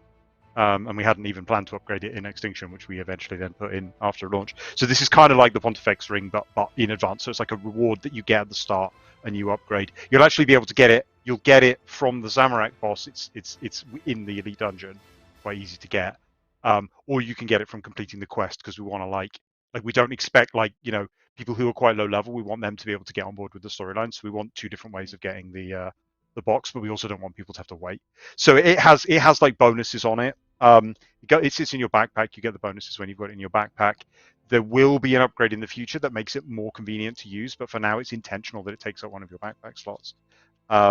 Think of it kind of like a mini comp cape for the storyline. Like, it has achievements attached to it. You complete, like, basically each update that comes out, you'll complete an achievement for that update, which then unlocks a bonus. So it's kind of like a mini comp cape. And you'll have to unlock like the different stages in order, so you complete the pieces of content in order to unlock the next level of bonus. We're trying to get stuff that's pretty worth having on it pretty soon. We're not talking about the upgrades that are on it, but you'll find them out pretty soon. And they're things that are worth having rather than like minor miscellaneous bonuses. You will be able to complete it later. It's not like time limited. You can always just go and get it and complete it, because you have to complete everything in order. And depending on the type of content, it might be easier to complete the stages on launch. So like, get in, do the updates as we release them, upgrade your Infernal Puzzle Box as you go along, and you'll get all the rewards straight away, basically. Brilliant. Unfortunately, that is all the time we have for Daughter of Chaos. This is something that we wanted to make sure we talked to you about, gave you a bit more information, and just kind of let you get a feel for the quest. Obviously, we'll be talking about it a bit more closer to release. So this, to be clear, this doesn't come out alongside Lord of Chaos. That's that update within the Legacy of Zamorak storyline. This is its own update within the Legacy of Zamorak storyline, and it's coming this August. So we'll be showing you more quite soon. All right, thank you so much to our lovely JMods for that quick chat, for joining us, Mod Raven for representing a project you've been brought on late into, Mod Dragon for taking us through just what you do as a kind of a character artist and all the hard work that goes into and love that goes into what you do, and obviously Mod Jack for giving us continued updates and bad script writing. We're taking another short break, and then we'll be back to talk about the Wilderness Reborn. See you in a few.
For the Legacy of Zamorak storyline, we are modernizing Wilderness graphics and gameplay by making PvP optional, as well as introducing a range of new PvM challenges. These changes are going to give the Wilderness a fresh new look, opening up the area to more players and different experiences.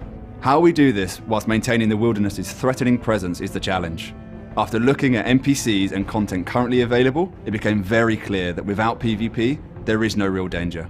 With that in mind, we'll be looking to up the ante with a reworked Mandra Slayer Master and a load more challenging NPCs that he can assign. Should you wish to engage in this Slayer method, you'll be rewarded for doing so, particularly with a brand new Wilderness Slayer drop table. It's worth mentioning that all NPCs will be aggressive, multi-way combat, and not lose aggression towards you, regardless of how long you've been fighting. If that isn't dangerous enough, there'll be a new threat level system which will make things harder the longer you stay. Alongside this, there will be some wilderness-wide dangers that will be out to get you, so you can ensure that no corner of the wilderness will be truly safe. Along with the new PvM gameplay changes, we're also improving the in-game visuals. This will not only set the scene for the Legacy of Zamorak storyline, but will act as a foundation for future content. One of the main challenges for art is to ensure that all existing content remains unchanged, and more importantly that all existing routes remain untouched. We want the new wilderness to feel exciting and modern while also remaining familiar. To achieve this, we'll be adding all new lighting to the wilderness. This will include new sky domes and our new shadow casting point lights for extra dramatic effect. We're also building new terrain materials which keeps the barren, rocky appearance while also reducing the amount of visual noise, making drops even easier to see. We've also remade several assets. These include the new version of the Sword of Edicts and updated demon NPCs to slay. Although we have kept the vast amount of mapping unchanged, the crater and volcano have been modified to increase their scale and turn them into imposing features that tower over the landscape. And yes, you can climb the volcano. Lastly, we're adding new visual effects using our improved particle systems, which give us new ways of creating mist, ash and rain effects that look amazing. With all these exciting changes and increased threat, we've lent heavily into the hostile and desolate nature of the wilderness and leveled up our visuals to immerse you in this new world. You can expect to see the primordial elements combine to enhance your sense of danger. We've added aggressive rock formations, ruins of ancient settlements, and remnants of an ancient wall long decayed and overgrown. Hot, angry, violent colours, scorched earth, and volcanic activity now dominate the landscape, with fierce skies and echoes from the past to complete the picture. We know you'll love the Wilderness Reborn. With new graphics and gaming challenges, it genuinely gives the wilderness a new lease of life.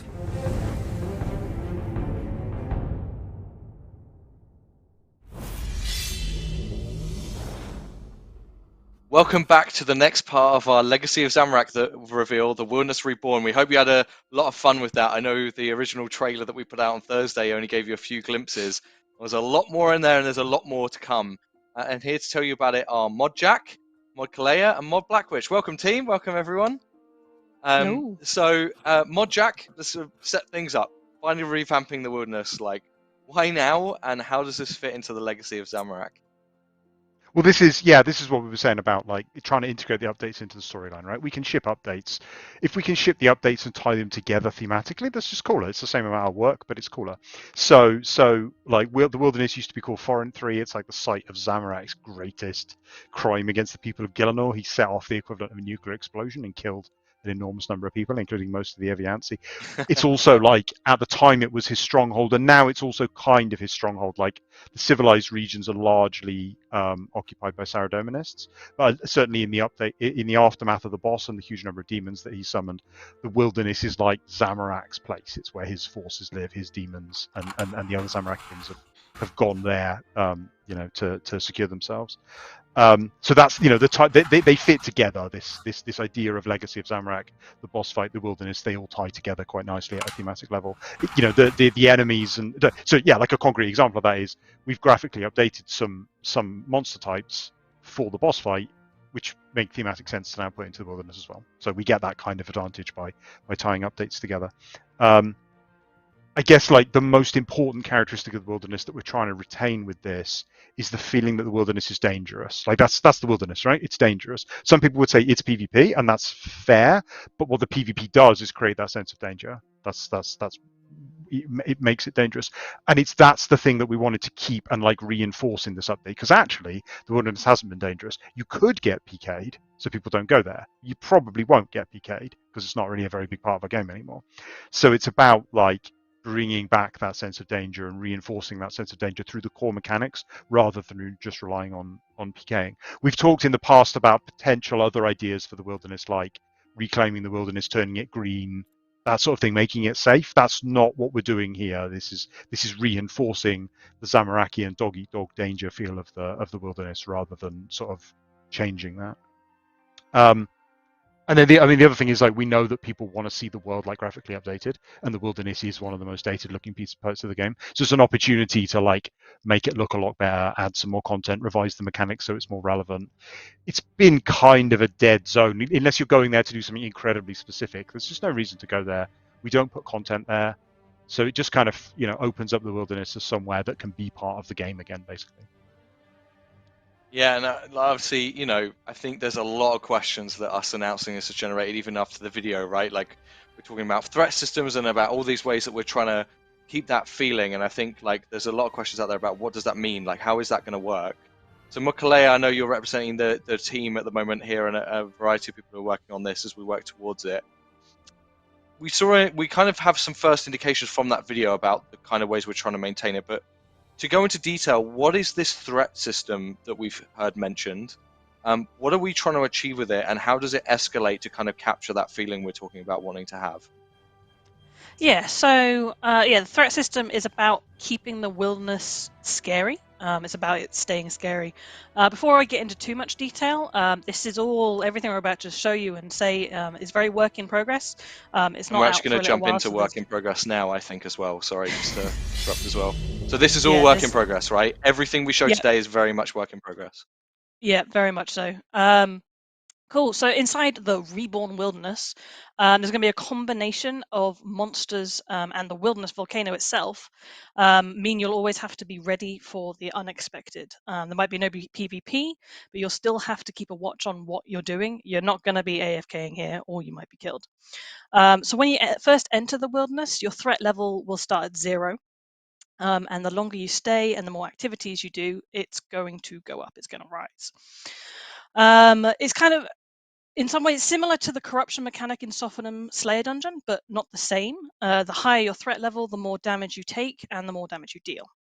So there are benefits to staying in the wilderness for lengths of time, but you'll need to weigh that up with the danger approaching. You can decrease your threat level there's some new rewards that will let you do that, or by just leaving the wilderness and re-entering, you'll again start at 0. So what does it do? The threat level, it increases your chances of being attacked by monsters that just spawn out of nowhere, and of the wilderness volcano actually just erupting in your direction. It's just going to spew danger at you, and the damage that you take from that volcanic projectile will scale with your threat level. It's going to hit you pretty hard at high threat levels, but you'll be able to reduce that damage by praying if you pray with the right prayer. So you've got to keep an eye on that and make sure you're ready to have volcanoes attack you. Spawning up mobs will scale to your combat level, but at high threat levels, you'll get some tougher challenges coming your way. That's kind of a very quick fly through of where we are at with the threat system at the moment. And we have these things called sprint reviews where a lot of the team kind of show their work in progress and stuff. And let me tell you, some of the high threat spawns I've seen come in scared me as a player. Like, it's like just absolute carnage. I think it was even it's all work in progress, but I think it was even Abbey Lords and stuff being spawned, so it's crazy. Can we show the volcano in action? Is that possible to show the hit coming in? And just so you can see there, that's how the volcano looks, and the color indicates what you're meant to pray against, right? Yeah, I think so. Yeah. And does the damage increase with the threat level, or is it standardized? Yeah, definitely. No, it goes up the higher your threat level well? is. Yes, yeah, more often too. Yeah, So everything gets more dangerous the longer you're in the wilderness. Yeah, so basically what you're telling me is the longer I'm in the wilderness, the more often I'm going to get attacked by the volcano, the harder it's going to hit, and then also I've got more and more difficult mobs spawning on top of me out to kill me, right? Essentially coming to gank you. Oh, and are those the ones who spawn top of you? They like every other monster in the wilderness now, where they're aggressive at all times. There's no kind of switch off of that aggression. They're all in the same boat as well. No, yeah, they're all completely aggressive. They are coming to attack you specifically. It's multi-way combat, so they're all going to come and attack you. On the video here, we've got a Ripper Demon coming to attack you. So yeah, Ripper Demons are just going to appear where you're trying to, do what you're doing, slaying or whatever, and you're just getting attacked by a Ripper Demon. It might not also just be one Ripper Demon. It might be a lot. Yeah, I think that I saw some crazy numbers of things, and it was scary. And again, remember, this is all work in progress as well. So we're still also playtesting and working out what the right filling is and the right threat for each thing as well. Yeah, So, all the balancing and stuff is very much work in progress too. And there's an well, Acheron I'm map sitting here. for you. Yeah, there you go. So I'm sitting here going like, why am I ever going to go into the wilderness if staying in there really scared, like it gets that painful? Like, what's the way we're trying to make the wilderness more relevant again, so that this risk does that? How are I we don't trying to think you were increase supposed to die. relevantness? I mean, it was a great demonstration. I've seen He's the turning chat. Yeah. vulnerability on. Cool. So yeah, why are you going to go into the wilderness? So essentially, Mandrith, our favorite wilderness slayer master, he's moved into the deep wilderness and he's changed Slayer, which we expect and hope is going to make the wildy area, the whole landscape, the best place to train Slayer. You're going to be getting kind of the best Slayer points in there. So the same as the current, there are Slayer tasks that are exclusively completed inside the wilderness. And at the same time as doing all these Slayer tasks, you've got to deal with the threat system. So for those tasks, there are more of each monster in its spawn location. And as I mentioned previously, it's all multi-way combat. So, it could be a much quicker Slayer task and you just get through it really quickly, or you could just get overwhelmed. You're going to have to be careful about what you're doing, but it should be best Slayer training methods inside the wilderness. The rewards are great. You'll get the best Slayer point payout, and there are also going to be chances for Reaper points to be earned in the wilderness Slayer tasks as well. There's a new reward table, which includes some awesome items like Reaper refreshes or maybe some Death Touch darts. So yeah, some really cool stuff going to be coming in with that rewards table. Yeah. So hopefully you'll go into the wilderness to train Slayer. Yeah, really good. I saw a lot of people excited about Death Touch darts and Reaper points especially as well.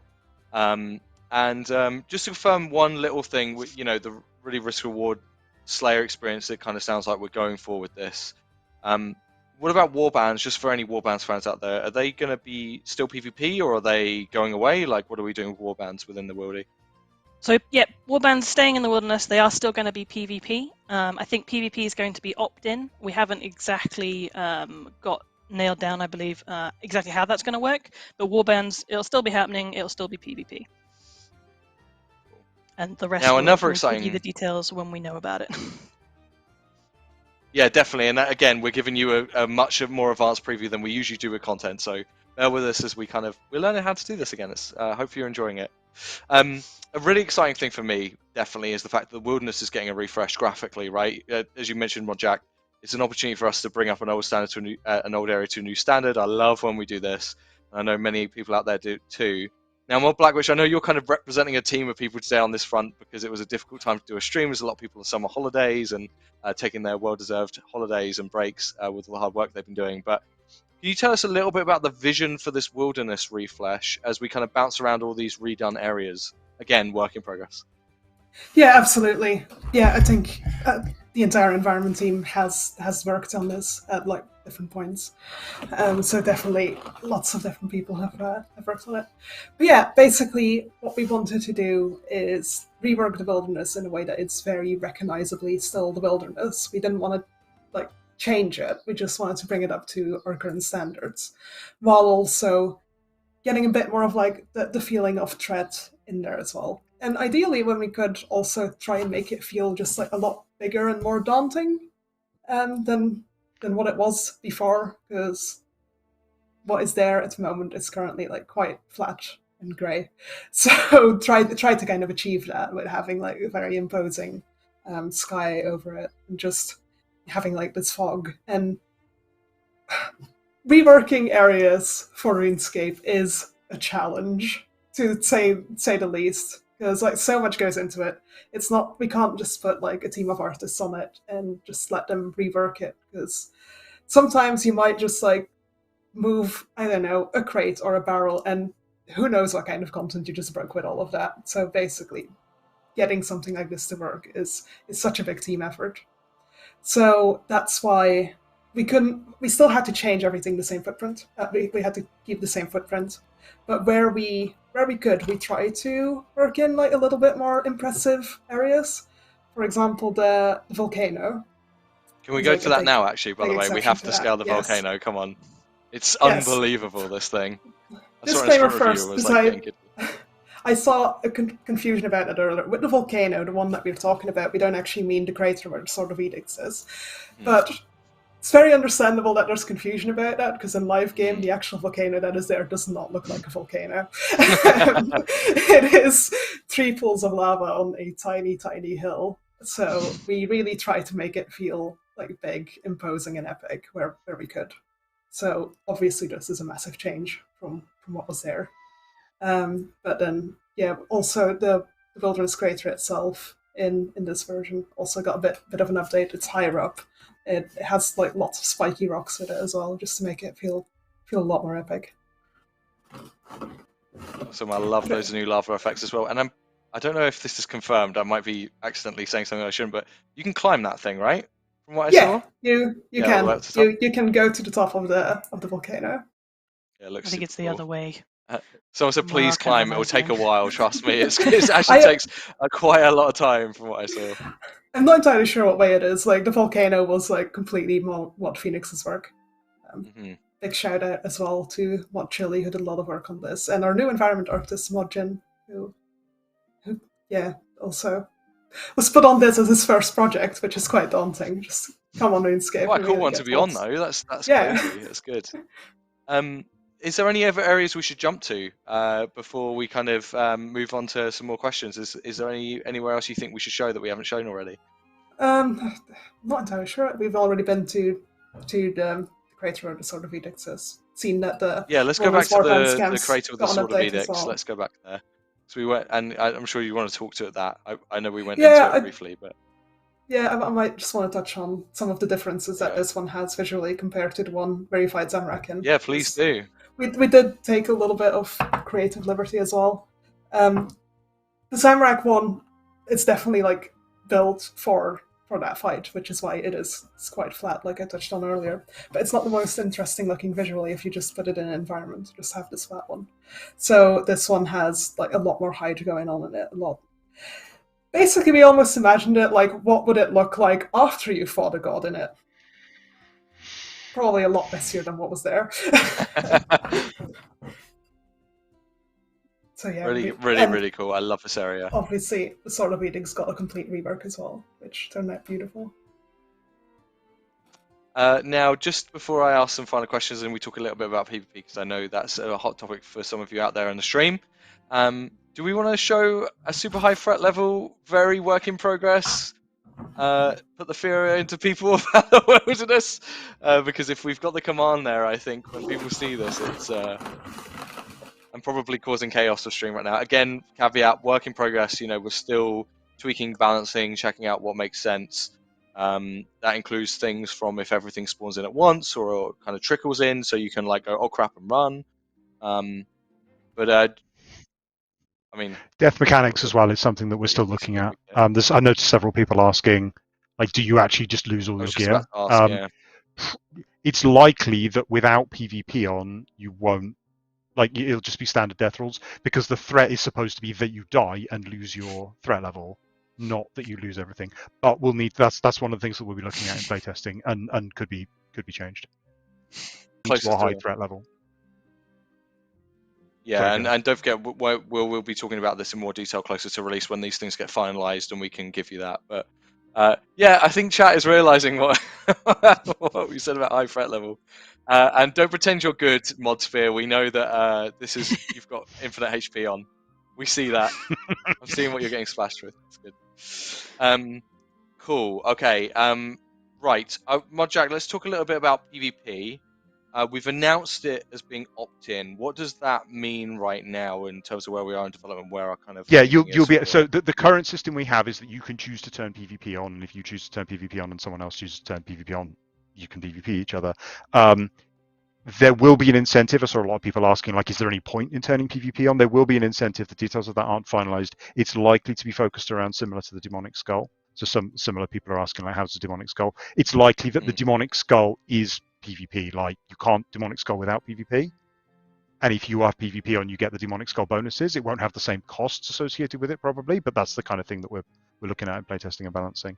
We're going to have to talk about it closer to release, I think, because we don't have the final details of that. But the short version is, yes, there will be a reason to choose to turn PvP on, and you will be able to toggle it on. We'll have to Brilliant. keep an eye on it and see how it plays out. So chat, I'm sure you have a few questions. We're getting to near the end of the stream here. We've got time for a couple. Again, bear in mind we may not have answers to some of the things we asked just because we are in development, we are playtesting. Do you have a few questions about this, and we'll see if we can ask. Are we changing the Revenant Cave at all? There's a question from Years.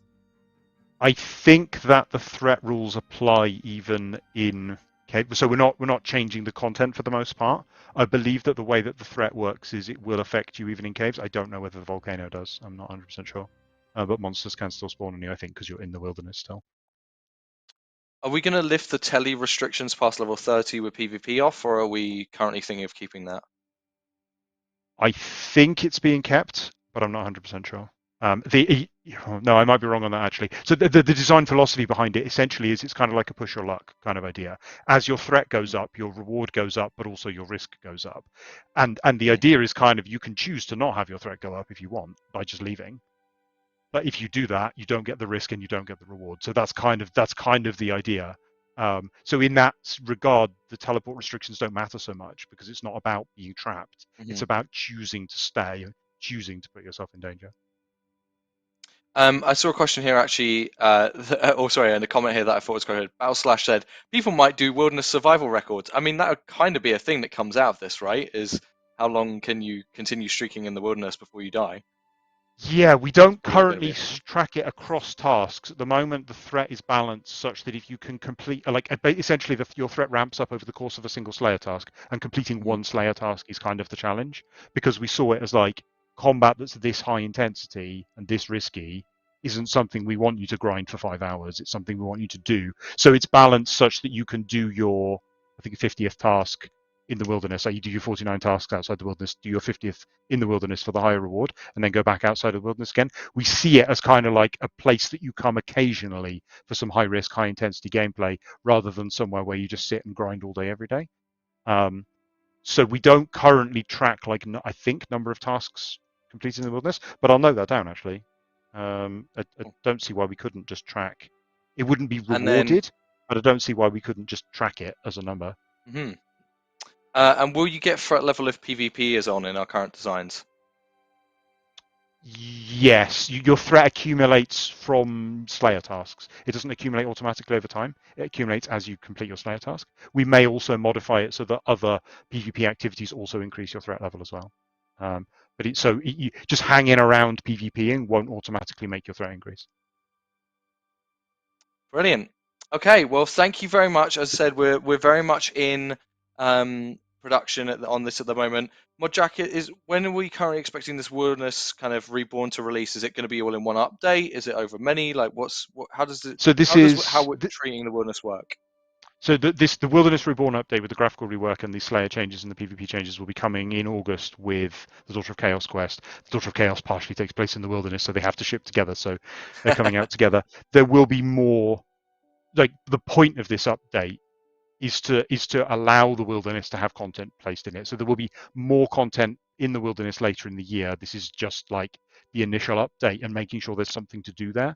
But it's kind of like freeing the zone up rather than like a huge content expansion in its own right. So there'll be more to come in the wilderness later. Brilliant. Well, Mod Kalea, Mod Blackwitch, thanks so much for joining us. Modjack, we're going to be sticking around because we're just going to round out the show.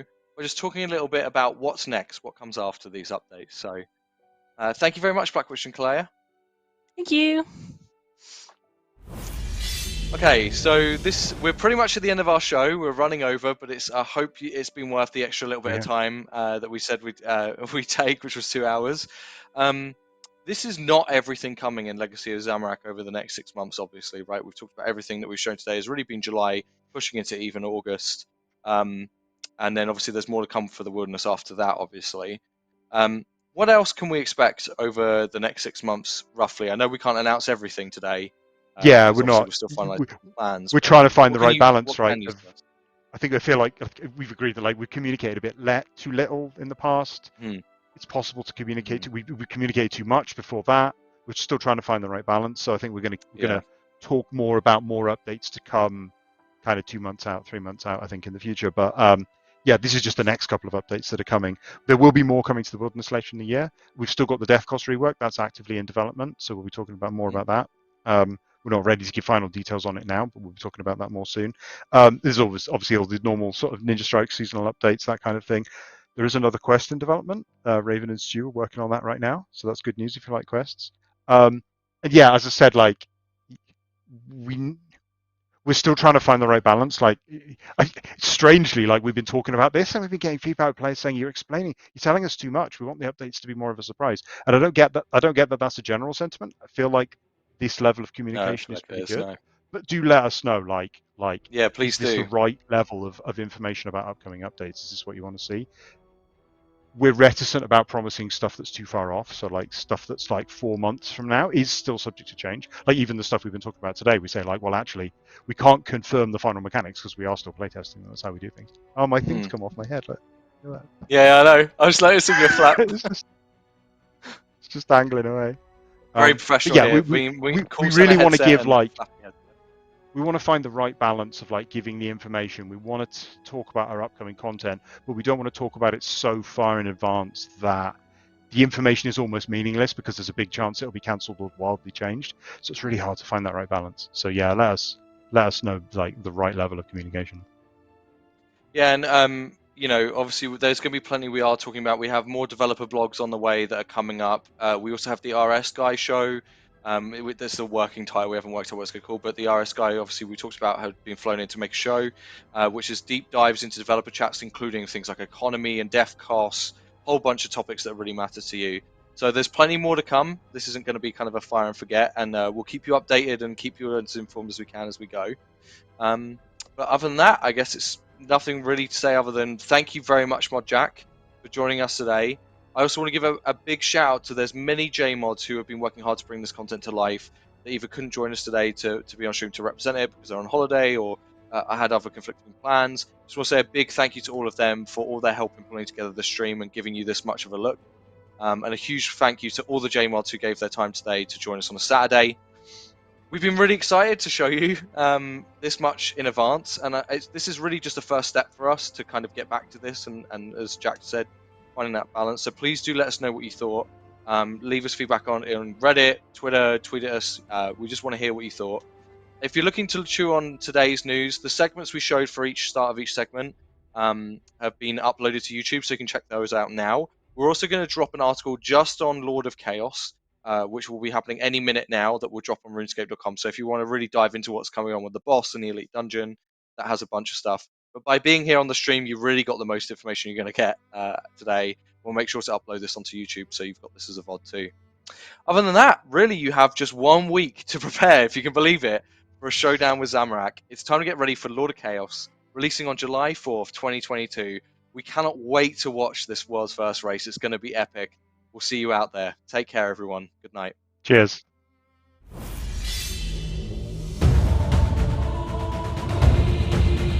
Zamorak, Lord of Chaos, is an epic 1 to 5 player boss experience, which scales all the way up from an accessible